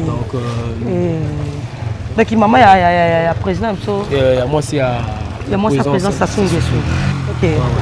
Awa. Tu as la quartier moi c'est Miss Kaba. Oui. Donc ayant droit. Oui. À Koufa Doja. Oui. Peut-être bonjour. Là, si c'est le petit-fils à président Mapouya Dorine. Ok. Il vient de Paris, c'est un Parisien. Donc, au moins de vivre, nous on est culturel, on est comme ça simple. Donc, famille vis-à-vis. C'est je n'ai pas Ali place, cuivre, minerai métal. Argent. Oui, il dépasse au dessiné Mazinda mouvement, il y a des jeunes photos un peu dans le street, tu vois. Donc il y a salle moro ça sport ndeni. Kuna ma sport place commerciale ma bende. Na kati cuivre le roi Dokolo en fait. OK. Tu no benga combat Dokolo. Parce que tu continue tout le monde cuivre, tout le monde ma bende. Pas besoin de bazar artisanal. Parce que le métal peut faire partie de la 4 il y a utilisation ba cuivre et so mamara. Ils ont comme libanda hier. OK. Donc c'est ça. En ngambu. Au kara lisolo ba Far West ba Kingo Bende Kamba Kamuzunda. Donc ba bende kuna déjà baza kuna na kati. Parce que tu continue tout le monde bango. Donc ko taper kuna tout ça. Oui. Parce que photo mon ango non. Mais oui ça doit. Tout mon ango parce que ta la karabana bana commune à Kinshasa donc balobi pena bango après diamant donc bango de kuna la commune à Kinshasa. Tout le monde fait on habite après diamant jarani. Mais faut parce qu'au Valère il y a matière première les autres comme on a marché ma casse. Aïe. C'est ça. Donc tu as des Chaba. Tu as des Chaba. Oui. Il y a deux familles, il y a deux maîtres de Luis qui sont là-bas. Oui. Ok. Artiste, bonjour. Ça évolue, donc c'est un peu ça. Ouais. Donc lui c'est un artiste, ça fait du théâtre. Et... Ok. Donc ce que tu as déjà et donc au monde non, ma bena on va te kana kati kuna sur les années nini. To vivre en live parce qu'il y a sur podcast TV et mais ça toujours couper cette information vraie. C'est pour cela to quitter. Donc ici vous voyez, c'est artisanal. Oui. Ouais, c'est que tu as bima déjà et quand on a dominé tout ça, tu as continué sur le site, donc toujours dans notre séminaire, restez branchés, donc ne zappez pas pour ne pas rater l'information qui est auto-découvert dans la commune, il y a Kasavubu. Oui, tout ça, c'est qu'on a chef de riz, vraiment, il y a Indjaloja, ici que tu as bima kuna, tout ça toujours dans le quartier Salongo, tout ça, c'est qu'on a chef de riz, il y a place de bima kuna, donc tu as peu comme Mekamoukier, qu'on interviewer par rapport à secteur na oyo hier azokamba. Bonjour président. Bonjour madame. En tout cas, vous se présentez sur bien comme on a eu et puis nani oyo zali la secteur. Nga comme on a innocent. Oui. Ce soit bien comme innocent Versace. Mais comme on a innocent Tumba. Oui. Connu na Kasavubu Mobimba. Oui. Kasavubu to bandi enseignement ti victoire. Nous avons 102 riz. OK. Nous avons un Kasavubu natif à solo. OK. Mabele mami. Mabele na ngai na ebi na rotangelo na 102 riz tobandi enseignement ndenge tozali awa ti avenue Kasavu à partir à Chaba. OK. Ouais, yebinga été à côté sika. Vraiment, il y a un droit penja. OK, merci beaucoup président et quand la domaine nous avons une nostalgie pour la découverte de Kasavu.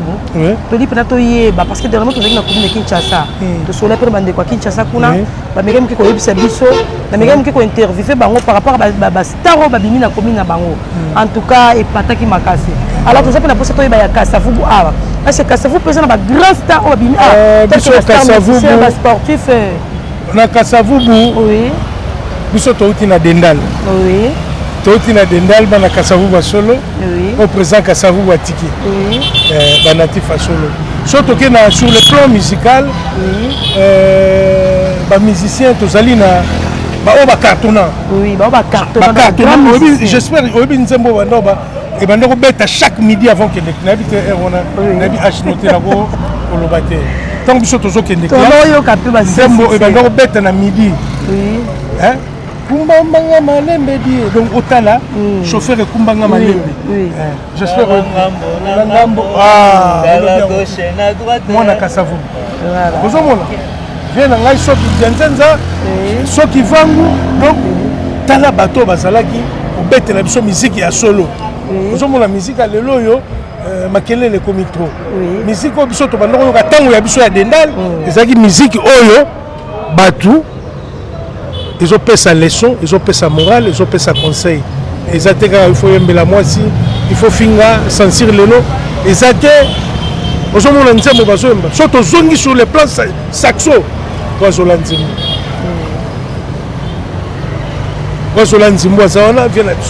qui a mon gana nativement la casse. Verkis qui a mon gana. Ok. Ils ont dit, tous les belés, tous les un pompo. Ok. saxophone makasi donc toza na bato oyo oyo batika kombo so tozongi na suka so tozwi vie nyonso akima biso Kasavu te yebisanga Zaiko lelo ebanda wapi ti lelo basuka wapi Zaiko ebanda na Maelika bakende sika mosuka te bazongi na Kimpwanza balongola baye na rue na ngai na India Loja ozomona Yajosar ata bato ndenge balobaka ifo topesa ye trophée biso ba natif ya Kasavu oyo toyebi lisolo ya Josar azalaki mwana Kasavu aza mwana Kasavu te aya to adopta ye na Kasavu parce que yakuta injili non aya koya depuis ya Josar abanda musique mais bon compté te parmi ba la commune na Kasavu parce que yaza mwana injili groupe eza ya Kasavu groupe ya Kasavu langa to compté te parce que tant on le de l'injili c'est que to tanga ba grand Josar tena injili ko c'est bana Kasavu salami na Kasavu ba deve mwanda n'est-ce que faut to tanga ba deve mwanda penza na Kasavu ba deve mwanda ba eli ba londe mutu voilà toke musika te ba vient na biso tango yo tanga ba vient Viki Longomba OK ba monument ozomona ba Viki Longomba ozomona bato babima ebele so tokende na ba musicien toza na ba Al Pacino ba elia ba ngadiadia obino omona ndenge wana tokende monde théâtral OK maître Pai bana Kasavu ozomona babima ba ebele alors ba joueur na ba joueur parce que na kini kuna babi premier joueur wa marqué but na stade de Martyr na zone kini kuna reste à vérifier mais reste à vérifier toza na ba joueur na sonne ba tombelwa bazo tombelwa j'ai tombelwa zo tele sabak babi oyo ganya Burkina Faso oyo babi ba j'ai tombelwa toza na joueur na biso mususu mikolo na kina solo aza wapi nzambe na ngade uti na vita kesko na mazembe mwana na biso yo nani Kader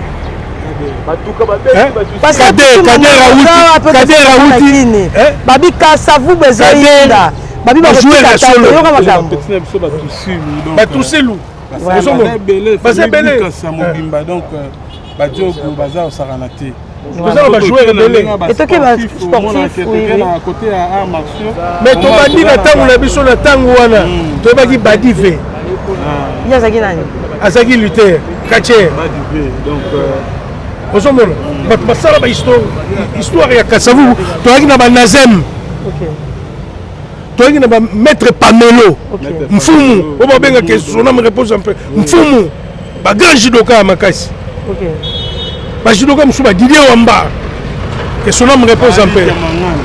Balini Kemongana, petit VV. Hein? PDG. Donc, donc tout ça, là, Jidoka est belé. Tout ça, là, Jidoka est belé. Va mettre un bal à votre coup. Donc, tout ça, là, Jidoka est belé. Igor, Babibé belé. Bandobo, Babima, va mettre l'homme. Va mettre l'homme. Succès, la maman qui n'a pas année. Si, si, quoi. Babandi. Moussou, yé. Va mettre l'eau à zèle.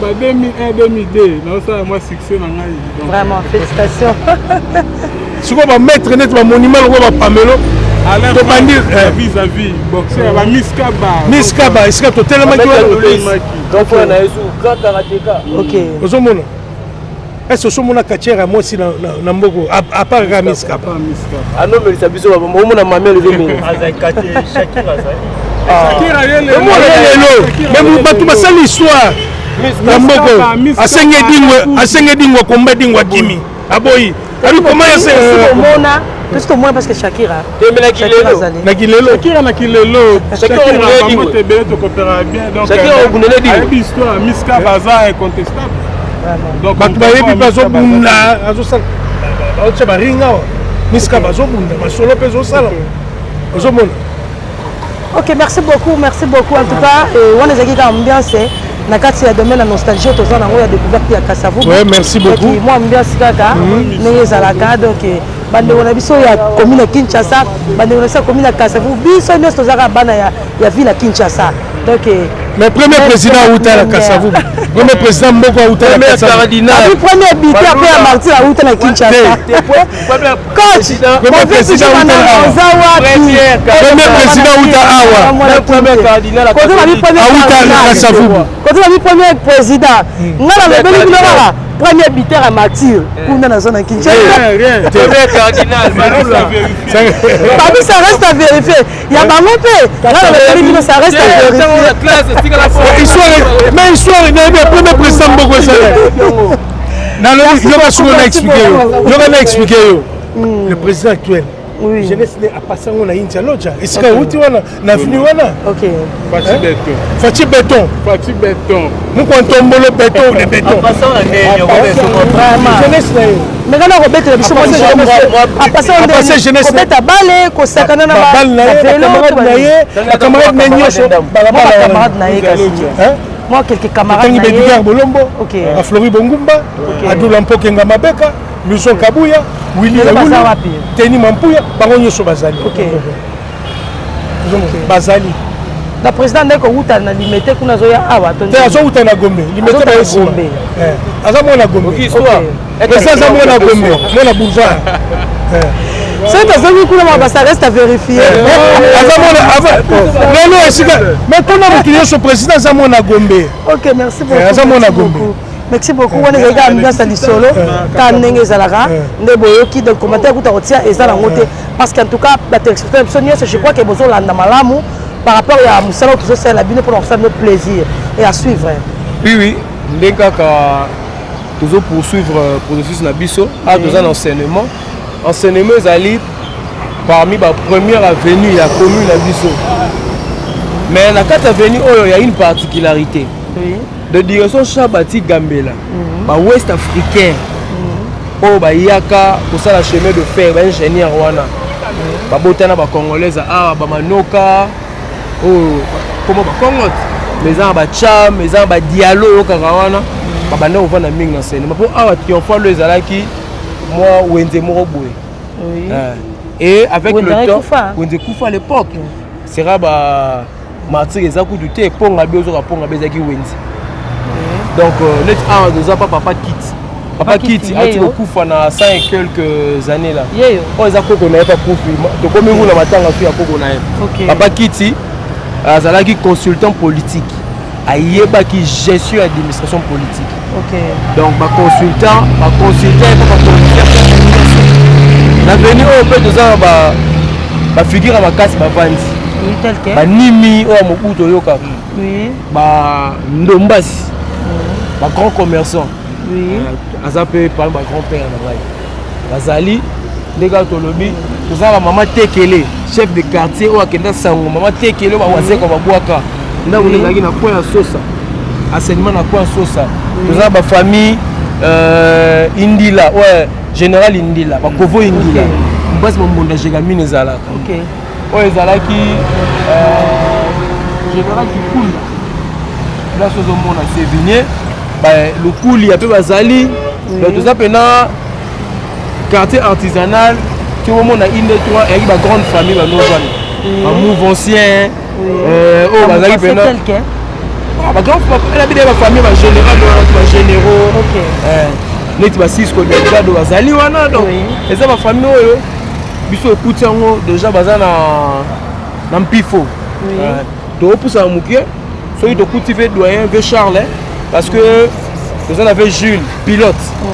Azaki pilote, mais avant déjà retraité. Tout le monde avait Charles. On va expliquer un peu Kibo Kasavubu, dans le quartier artisanal, dans le quartier lodge. Tu as depuis le bandi, tu évoques qui toi quartier, mais quartier moi déjà, tu sais les gens on a noté. On dit que le belo on vient de gagner Balakin, mais on a belo on cherche pas la victoire avant la guerre. Bon, et ça en comparaison de mais maloba autre ça comme matériel. Et on est là ça que voilà, beaucoup de matériel les gens qui défaité hein. Problème des arguments mais faut vérifier. Pour être bien que commune qui était Salama Liboso commune à Kassavou. Oui, ça c'est vrai. Mais commune à Kassavou besoin de plus d'histoire. Hein? De traçabilité. Il y a existence, il y a différents moments, il y a un changement. Porteur de changement, plus il y a Kassavou. En politique, en administration aussi. Donc c'est un peu ça. Merci beaucoup.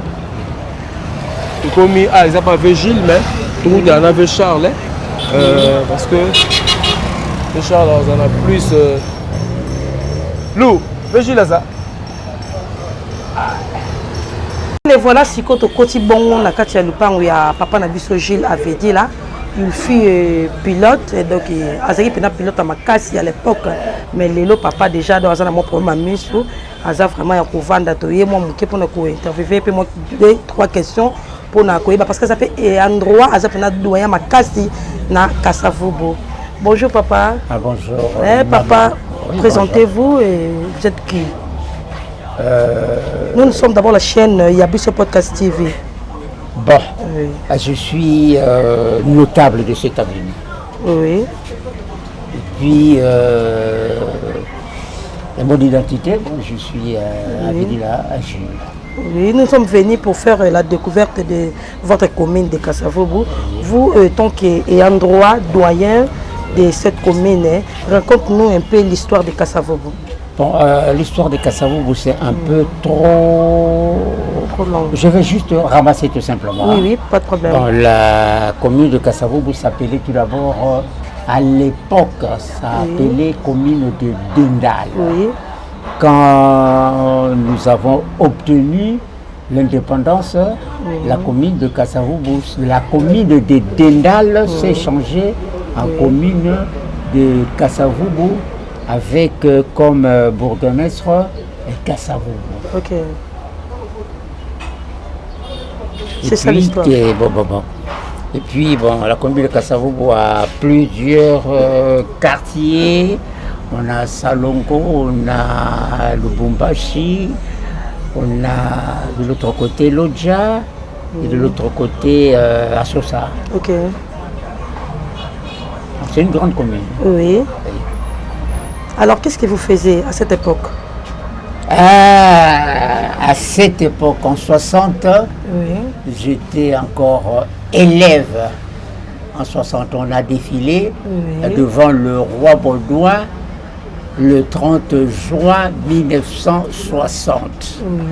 J'ai fini mon école primaire à l'école Dendal. Dendal, on l'appelle Dendal, c'est juste ici à côté. Hein. Quand vous quittez l'école Dendal, vous voyez directement la commune, notre commune. Et puis, bon, je suis parti faire les humanités à Ngilingili. Et puis, j'ai embrassé le métier de pilote.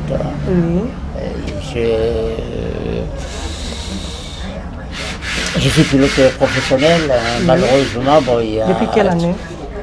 Je suis de la promotion 74, pour bien dire le bon français. 74. 74. Nous sommes parmi le vieux pilote de la République démocratique du Congo avant que Mobutu nous amène au Zaïre. Oui. Et puis bon, j'ai fait un peu le mining. Oui. Je suis parti dans le Bandundu. Je suis rentré. J'ai fait de nouveau l'instruction. J'ai beaucoup de jeunes gens que j'ai formés, théoriquement, qui volent sur un service air. Je peux citer nommément Lusa Kivana Jolie et Chabani. Ok.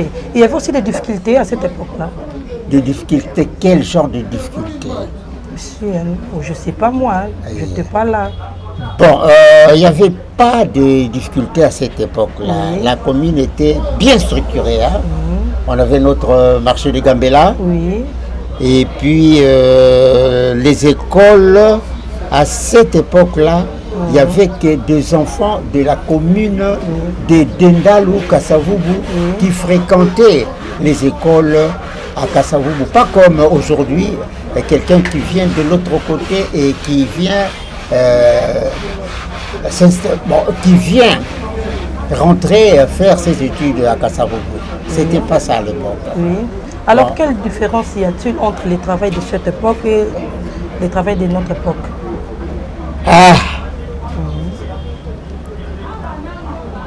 Bon, c'était facile de l'autre côté, hein, à cette époque-là. Et puis bon, le nombre des habitants n'était pas extemporel comme aujourd'hui. Hein. Aujourd'hui, bon, la commune de Kasavubu peut compter, je crois, plus de 300 000. Hein. Plus de 300 000 habitants. Ça, c'est vrai. Et à l'époque, bon, on se connaissait nous tous. Hein. Quelqu'un qui habitait Force Publique et moi qui habitais là, c'était pas l'avenir seulement. Hein. C'était la grande place de la culture. Hein. On se connaissait, on partait à l'école ensemble, on se connaissait. Et pas comme aujourd'hui, bon, il y a cette multitude de activités, c'est un peu difficile hein, pour se connaître. Hein. Mais alors là, je souhaiterais que le nouveau bourgmestre, hein, la base de tout développement, de toute communauté, c'est les rues. Et commencer par les rues,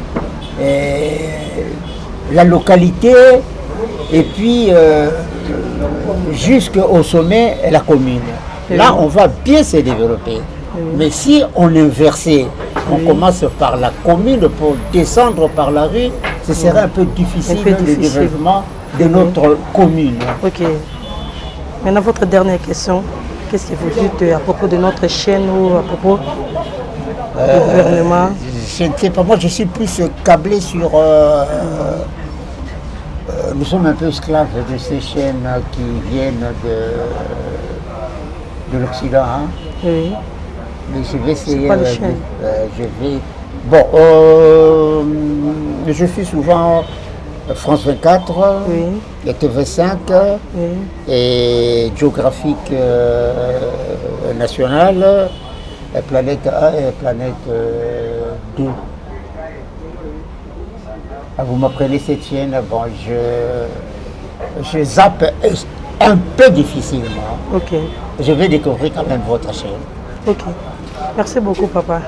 Merci, c'est moi plutôt qui vous remercie. Je vous en prie. Merci. Au revoir.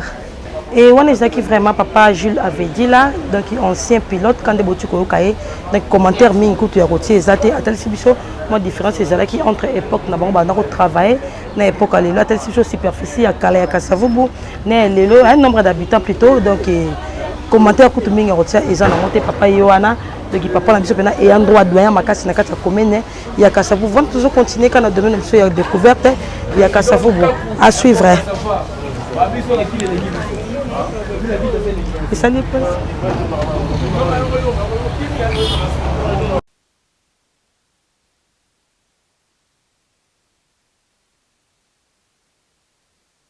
si quand on compte bon déjà na une des trois si vous voyez bien devant moi une des trois mais le roi on a guide na bisa makasi na comme panafricain na yepena mon Afrique tongo yene mtazo meka faire découvrir biso vraiment Kasavubu malam ko lekanga donc il y a hôtel ça biso bato baleka na une des trois basala ba répétition makasi ba spectacle c'est la événement et puis évolution nango eza ndenge nini.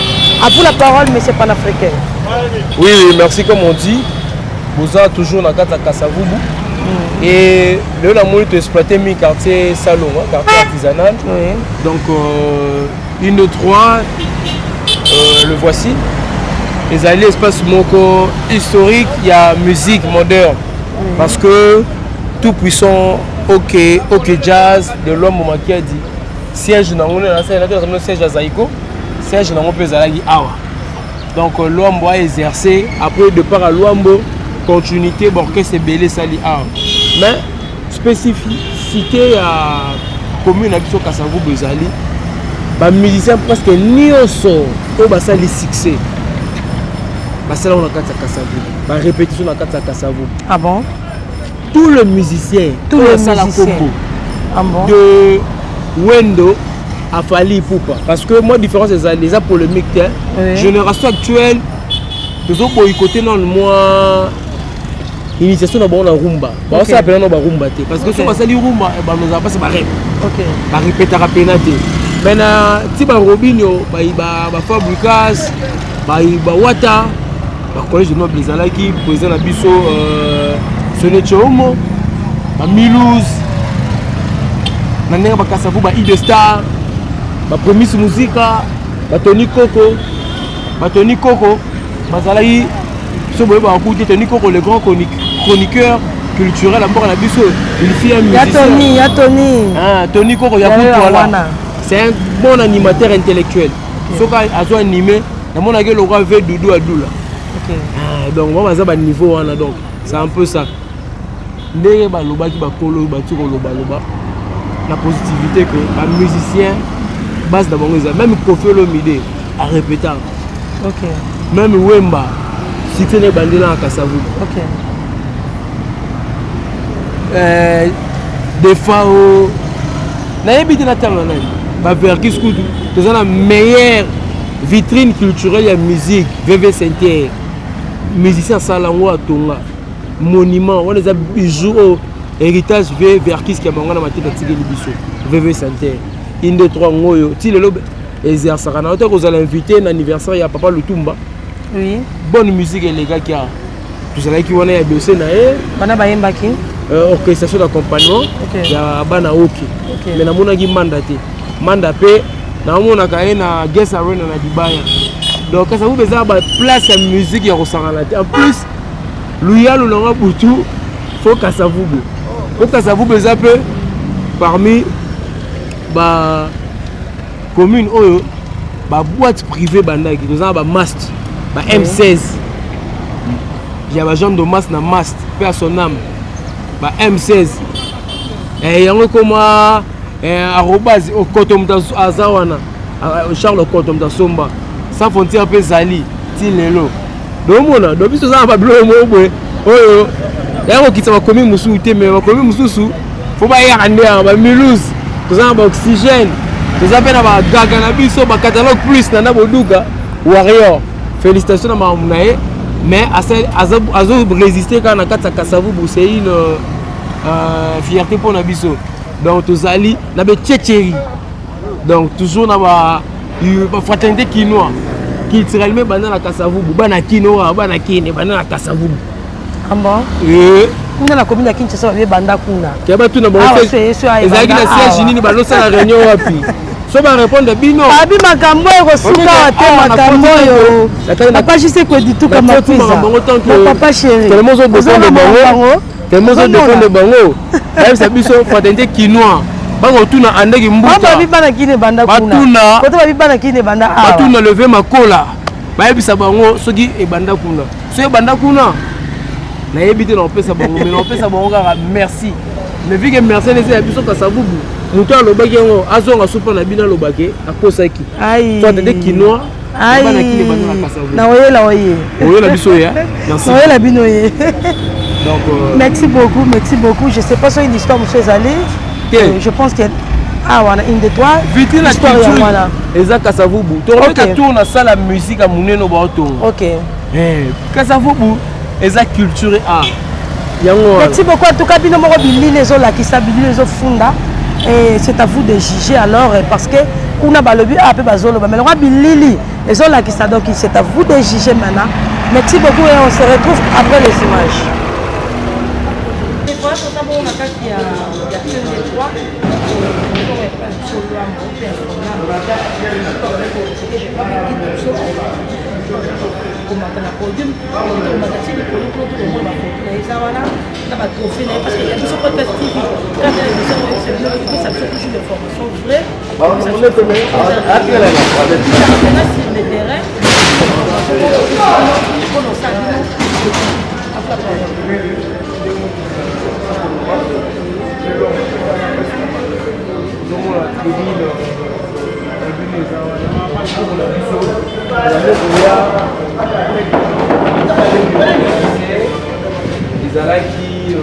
Bonjour, c'est parmi le manager de l'espace. On est vous voyez déjà, on compte la bureau mais ils ont par exemple l'extérieur dans la musique, avant d'exercer. Alors, si on a une image dans la vidéo, au moins, maman va il y a des cabarets. Donc, c'était plus ici, mais n'a pas payé au Baxam. Mais c'était ici. Nous avons à savoir, je vais devant les amassons, ils ont mis un podium. Au moins, ils ont sacré un podium dans le stade. Papa Terren, c'est un Kassava aussi, il connaît aussi l'histoire de Kassava. C'est un opérateur culturel. Donc,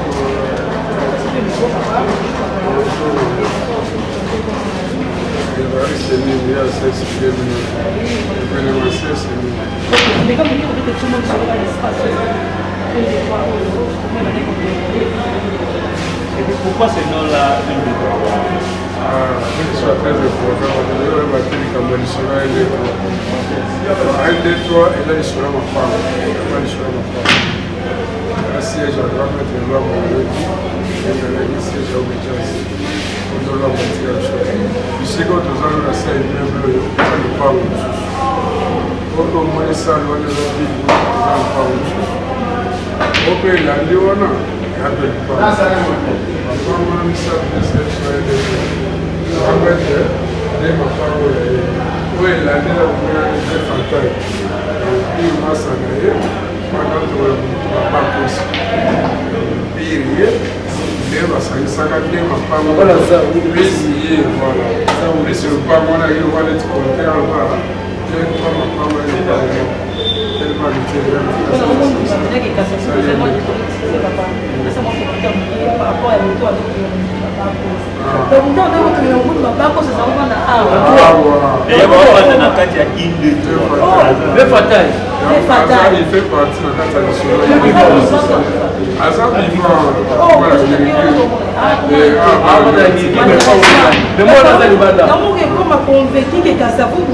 dans le baptême de Tchèque, parce que c'est la rampe de tout le monde, pour la cause, pour pouvoir nous azabanga.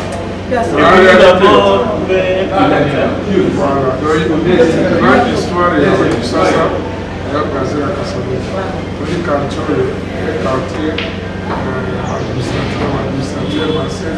administrateur, François Public d'État. Les hôtels côté le quartier artisanal, Adina minere batteria minere ndosa peka basoda na business dans le mêlé donc Kassavo est la fondation ya tout ça c'est là où le Kassavo doit diriger administrateur la division c'est tout ça base au de Kassavo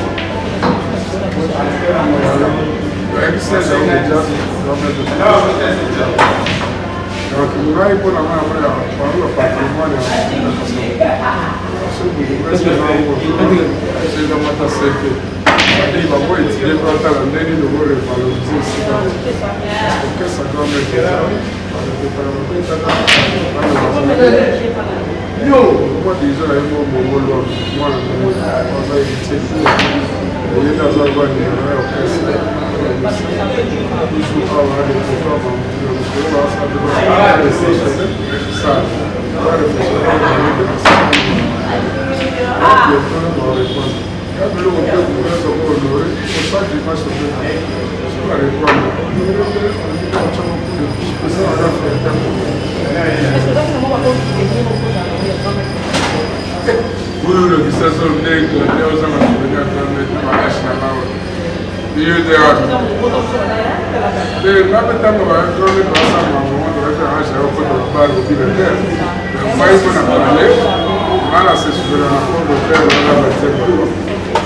Chaque dimanche, on va boulot dans la disque, on va faire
Ok, merci beaucoup. Et on a toujours dans 1, 2, 3.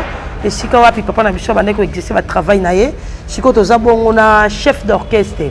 Donc yemoko a se présenter azanani kombone nani et puis Moussana Sosalango Ndengenine. À vous la parole, papa, bonjour. Bonjour, madame. Et, mais quand on s'est présenté dans la podcast TV, Kombonani et puis Ozanani, Exexini, nous sommes à 4 mois ici. Ngai Kombona Ngai Clovis, Keto, na Botami na Kasavubu, na Avenue Befale 53. Ok. Donc Befale 53, donc Gambela Chaba. Ok. Donc na zana famille na ngai susu na Bongandanga, pa ya famille maman na ngai, na Jolo ya kifa ya pa ya famille papa na ngai. Papa na ngai abana ko futela na Befale. Ok. Na sima na ye na sport. Ezalaki na grand artiste moko comme Utamai. Wayemba oh dia Zambe peli moto oh mama. Papa Utamai moi na Kasavubu. Ok. Donc na sport on a deuxième parcelle. Ok. Voilà na za moi na Kasavubu. Donc si on comprend bien, tu te tamboli ba tenge biso bato mais na moni ah ba bilo mo so bima. Donc on meka muke ko tangela biso lisusu ba staro ba bimia ba joueur, ba musicien, ba artiste théâtral si a moyen oyo yebi na mutu na yo. Madame, oyebi Kasavubu eza nzoko. Oui. Na lingi polémique wana bato balongola ngo. Bato balobaka ke bandal esala bo bandete. Lisolo ya musique ya Congo. Hein madame, tout le monde a la vérité. Tout qui est ma ja cache ti banana Kasavubu. Yango mona ka wera. Wenge tout ba na la zamba playa. Et ça na Kasavubu. Et que na bandal ti. OK? Mais surtout bito longona na makama ba wengango. To ya ma Kasavubu ya kala. Et puis par mo carte blanche avec na le pori na C na prince Kasavubu carte blanche. OK. Ba musique ba na ko beta wana anti choc. Oya grand-père Bozu Boziana banda wana. OK. OK? Toke ma tongete puisque ma tongé qui vis-à-vis. Mais surtout yi kaka awa na Kasavubu to yaki na Roli Bar na koya ya rompo ya Gambela. OK. Orchestre mo ki ko na grand zaiko wawa. E banda ko beta wana PDG qui a mongana yaki na orchestre na EVV yaki na Kiam e banda ko beta wana na coin. Donc Kasavubu to yaki na orchestre belé to yaki na mbiasa ko sakanete ko banda vendredi tu dimanche. OK. Na Kasavubu. Aya mona yaki na Kasavubu artiste ba ki belé. OK. Surtout tangilo artiste kwa manwa kuwako asa ya Kasavubu to tangilo artiste moka munene yakina ba baka wa Shekedan ayimba mwana ya bato alata kitoko monzele kitoko na miso ganzaiko wawae oh ganzaiko wawae pepe manwa kuwe Shekedan azala kiwana tokina jolu okotina jolu na Ethiopie okuta vie moka zanga na vie nzenzi. OK. Abana pita sente. Motali boso oya beta sente na ba orchestre. Tabala ba kese ala cha sente. Oui, ala cha sente na studio, mais en live comme ça vie wana vie nzenzi. Dans ce cas na Kasavubu motali boso a beta sente na Kasavubu. Na Congo mobimba moto. Azate batanga la Congo. Na Congo mobimba na ba beta sente na ba orchestre. Vraiment. Surtout te ba orchestre bele ba beta ba trompette. Asa vite akufa. Vie nzenzi. Ce qui mais moi zabi à cause na poto. Oui. Face à la poto. OK. Si vous sont kiti ba côté côté ba yauma kuna. Oui. OK écoute na siko na vie moko comme le Max Sokivang. OK. Oui bien. Petite zizina ngoya moke mbala liboso na beti phase et le côté tazo moi mko kaka. Na yoka. Si vous vivez na Kasavubu. Max, vieux Max. Vraiment. Avec la Kasavubu. Moi la Kasavubu. Sofele kumbanga tokene na komine obomelinga mwana na nzela ya kelasi. Voilà. Na Kasavubu. OK. Viwana Max ce qui va. Papa ya petite zizina. Vraiment. OK? Soko yé okuta Luambo Franco, Luambo Makiati. Soko kina Bosobolo. Bosobolo na Shaba. Oui. Okotiboy. Okuta famille Luambo wana. Mako kwa zalaki wana famille Luambo yaki wana. Oui. Hein? Asomba isu na Gemena. Siko soko longi pa Luambo. Oye na Bosobolo na elo okuta vie mo zalaki wana.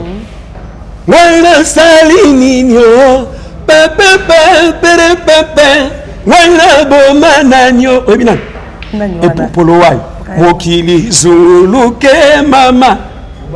Communiquer oya bimisa pongolof oya bimisa maman nani vonga ye no papa bana pongolof pong encadrer ya pongolof oya sala ke pongolof ba ye ba pongolof et pompolo wai oya sala ke ba ye ba maman soti nani maman nani vonga ye Yewana, encadré Rwanda.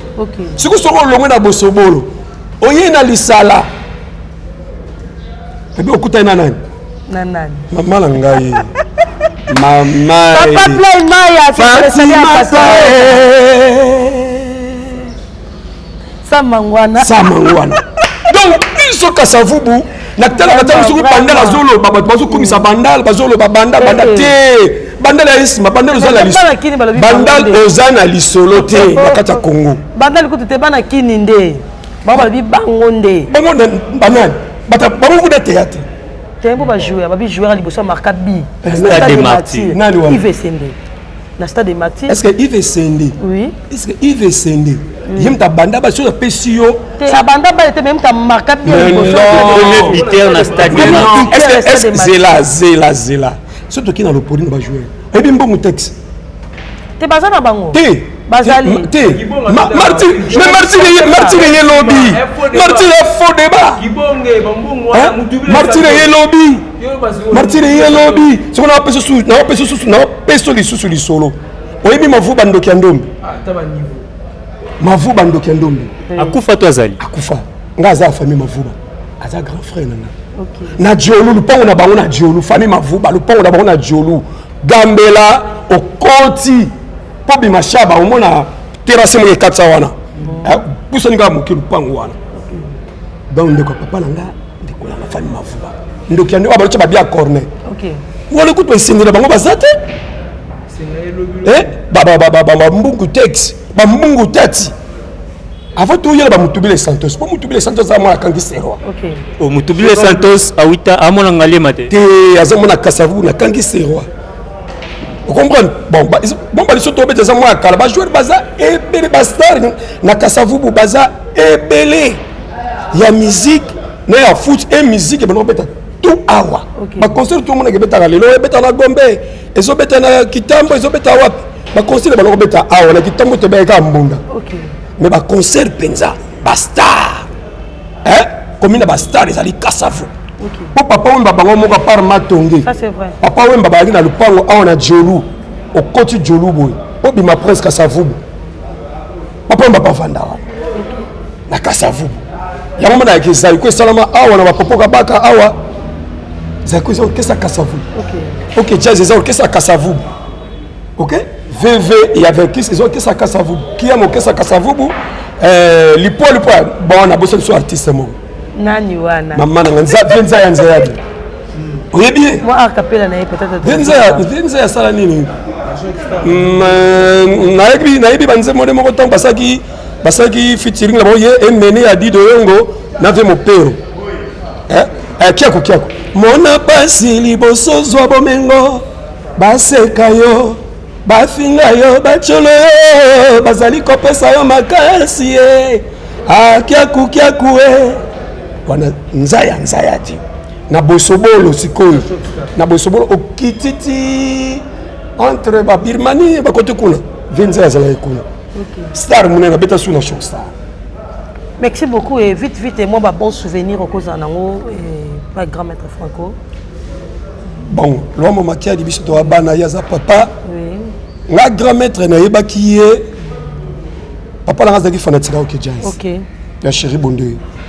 Temps en temps na ndako ba mukungo za mwa bien tana ba kasi nga na mado kanzimbo ya ngai na salaki makwela pena divorça komba ko ba pesinga yo chéri bondoe ngai na bana kateo na zali na ngai ndumba kombo ba ko benga ngai yo chéri bondoe ngai paka bondoe na ko dendel na zo kanzimbo na chaque stop ba betsa uzuka na place de découvrir OK jazz après na ko koma camarades ya mwana Bavo Marie ta to beti Bavo Marie te leki ya Franco il passe au succès oui Bavo Marie mais famille yo famille bondoki e komali kunya mwana moke lokola me bakundili na makasa emeli libosa ya lopango la période wana biso na bana Bavo Marie na Franco na kufa liboso Bavo mono muntu le kemitandile Bavo Marie tandile Franco est blague nzembo. OK.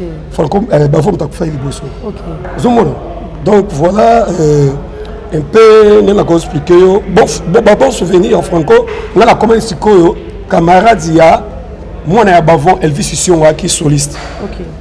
To ya awa je mususu to luka instrument soliste na orchestre ni. L'orchestre na yi to ko na zero ka ya bana Kasavubu. Parce que ngaba beta l'orchestre mo mwana muzika Ambroise musica ya zo beta l'orchestre mo ko na ngo to ko na zero. OK. Biso bana kota Gambela bango côté bana Shaba. OK. La période moko na siliki na longwe na ngana bana na Ambroise qui na pas to ko na veut pas mwana franco wana. Elvis Sionga mwana bavon. To ya to kota grand maître a. Boyeli nini wana papa to la besoin d'un instrument. Abisa bana kotala na lokolo ba instrument na ndawo la pesa bomba ba instrument ayo pesa instrument. Pe instrument on est salisa wenge. OK. Wenge ba kuma ko ya ko louer instrument Elvis ba kana ba répétition la bango. Donc après ndengeti grand maître royal ne pas makoko pa maman na yeso ya kutibiso toujours répéter après ce conseil aki. Après ce conseil akinae. OK. Après na ndenge maintenant iko kufa ngana iko kota la banona ndena koti OK jazz donc ti badati pétrole bimi na misu nanga ba ofela na misu nanga tine to kesa la bana OK. OK, si connaît les loza chef d'orchestre. Tant au grand maître fait quoi kufi. Orchestre panzana kito etikala kindenge. Bon l'histoire il y a OK jazz ba barati. Faut ba yo kayango bien ba comprendre. Tant au grand maître kufi OK jazz continue. OK. Beti pétrole bimi. Il est dirigé par nani? Pas le tomba no manueno. OK. Après ça Simaro tant au grand maître kufi OK jazz les ont continuer. Peut-être la qui dans la bonne mémoire tous orchestre ya liboso oyo mi leader a kufa orchestre les ont continuer bimi super album mais ça le succès avec OK jazz. Ba tia ba moyen. Musique à lelo ba tia ba moyen et en plus ba mécène notre écoute la bango lelo. Voilà telle malchance na biso. Ba ba ta ba mingi ba ta ma maison. Si ko tanga yesu ko yo ko senga aide. Ya ba ne ko senga abane ko libano sur makambo susu. C'est ça. Oh, kota nani na biso na laksayo j'ai boye si tu me donnes voilà boye voilà place où comme ko déranger biso voilà place comment déranger biso si ko poster aux autres koso talibo la ranzala na Mercedes te na somi le pangote on vie makamia zoloba o makamazoloba na lukuta o continue je wana lobe memi on aliwa voilà place artiste la biso la comédien et les artistes musiciens place bato so que on la ba bibembe to lembi ko la ba bibembe c'est pas bien hein basa la musala la bango calmement sans ça qui bongote yo mon artiste qui artiste ga sont les artistes à Beli comme ko ça même na famille pardon ko kufa te bino ko kufa ka bo et que mutu mabenga na bela ki na bo mutu mabenga ozo bela pardon ko kufa te ko kena on doit couper le texte toi on pose ça dans bino ko kufa ka bo ça c'est vrai parce que encadrement lelo na ba artiste ça le santé quand la temps ba verkis ba ki ba so encadrer ba jeune ba so encadrer ba tebele mbongo pe alaki lelo madame pour la musique ntaka mbongo a passé c'est ça yep ça na OK pas bien de chanter ça mbongo nene to yeba ina été moi pas kabla ngati mais kala ntao kabla a peso mbongo yebi yote ma peso mbongo OK ayebi yote à côté qui concerne yo amoni talent azui ba moyen na ya bi bon ça appelle la besoin bénéficier combien de zanga yo autant zombongo kota studio ça va promotionnel OK mais les attaques il est forcé nga bon yo ya pesa moi na yo vraiment to pesa ngelo to kota na club na biso to utiliser yo pose la biso ba tu kota ba momino kendaka hein voilà ndenge comme il est là. OK voilà pas cette musique comme la difficulté mon mot de la fin na yo par rapport à OK merci merci Neboyo tala ngai Neboyo tala grand maître ndako na ye merci na bana Kasavubu poza miso bana Kasavubu to eza la Kasavubu merci na bana Kasavubu tu na oyo bazali banda na oyo bazana kati la banzi makamuze bela ko lobaka ngai mo na te to ko laksibino batu mususu oboke to na mo ba question ya Kasavubu ba papito las very strong ba petit VV ba ye mo pe mo na franco bozoyer mo luambo bozoyer bazé belé ba ko lobela makamu Kasavubu merci. OK merci beaucoup merci. En tout cas, merci beaucoup pour la deuxième partie de Bisso. J'espère que tu as commis vraiment la Soukaboebi, Kasavubu et Zalorola Nzoko. Nzoko, lia kangonyo sombala mokote. Nzoko, et c'est ngaka, il faut ndambu pour bolia yango bien. Et ça vraiment munene, ba parti mususu to comité lelo to suki awa na 1-2-3 ou bien 1-2-3 to suki awa to ye ko visiter place où ezalaki ya Yemei maître Luambo studio na ezalaki awa studio neza a plutôt le poti le ezali ba trophée na biloko beleza a au podium place abanda ko beta podium place abanda ko beta to ko découvrir que Kasavubu et bomba ba richesse ebele to zalaki côté ya ba artisanat to ye côté tambol de moi ba côté belé bo moi to côté ba meuble to kutana ba pilote o ezaki ba pilote ya pays Zaïre à l'époque to mona ke en tout cas Kasavubu est très riche bon to ke pena côté polémique te pour na commune ya Kinshasa ba on peut ba lakisaki o ya bango o to yebaki to yokaki ba lobaki mais moi polémique moi muke bana kine banda na commune ya Kinshasa to banda na Kasavubu ba o ba lobi banda na Kasavubu ba o ba lobi e banda na commune ya Kinshasa bon to luka vraiment vraie information to yeba précisément e banda wapi banda na Kasavubu bakosi ba l'histoire vraiment je crois que pour la lelo to sukawana to remercier bongo batunyo so o basui bo continuer toujours ko s'abonner na chaîne na biso il y a biso podcast TV bo continuer ko s'abonner en tout cas abonnez-vous massivement ba histoire aboy bozonga e pa na biso ba histoire aboy ezaka e pa na biso ba découverte aboy ezaka e pa na biso vraiment ceux qui to salon onyo c'est ça ba initiative ya Boss Life Roni Malundama na Yannick Malundama oza ba initiative na bango en tout cas Boss Life ba place Rosali ba mbote na bino na ba initiative aboye bana poto nyos partout bo se retrouver bana obazali na bana Kasavubu bazana libanda o pe baza awa na Congo ba obazana poto partout bozali yango yo bolandelo ko na bino bo mona ba nostalgie ba retrouvailles ya commune na bino soit ya commune na biso Kasavubu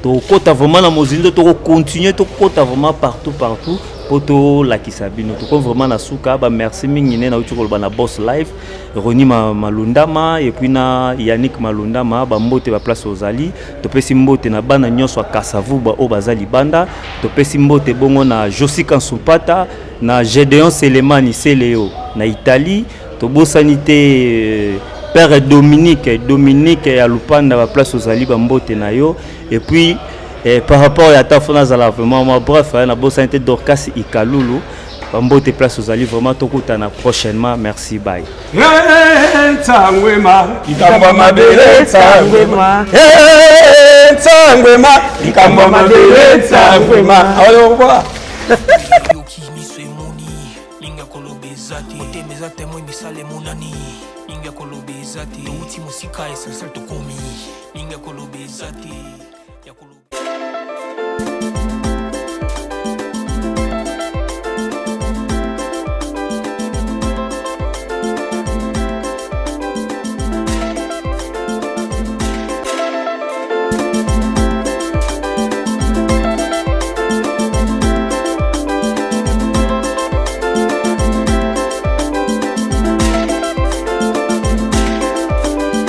matoye yoki miso emoni linga kolobezati otemeza temwe misale munani linga kolobezati uti musika esasa tokomi linga kolobezati ya kolobezati linga kolobezati ya biso yangoyo oyo eza biso na biso suka ya makambo eleke bandeli mesikoyo ndetango na biso lelo eza lelo don't have to wait till tomorrow poto kende liboso tia kondima likolo na nyoso po mosika to uti nini te tomoni na nyoso to sali mekondime kuli forever grateful I'm counting my blessing ba when I begin kozeleki mingi likolo na seko lekaba ute bandeli si to benga mabalongi always give thanks for the life I'm living the coming is like I'm watching a movie soki nakanisi bolamu na yo elekelaka ngai osali ya kokamo oluwa give in exchange koma koyembisa ngai liwa ya so ndima mpe mpo nga nazwa bomo ya seko elekelaka ngai give to Caesar what belong to Caesar yebiso lokumu topesa na nkolo obimisa nga na molili opesa lilobo epelisa mwenda okomisa nzoto etonga makambo nakoma komona kokamwa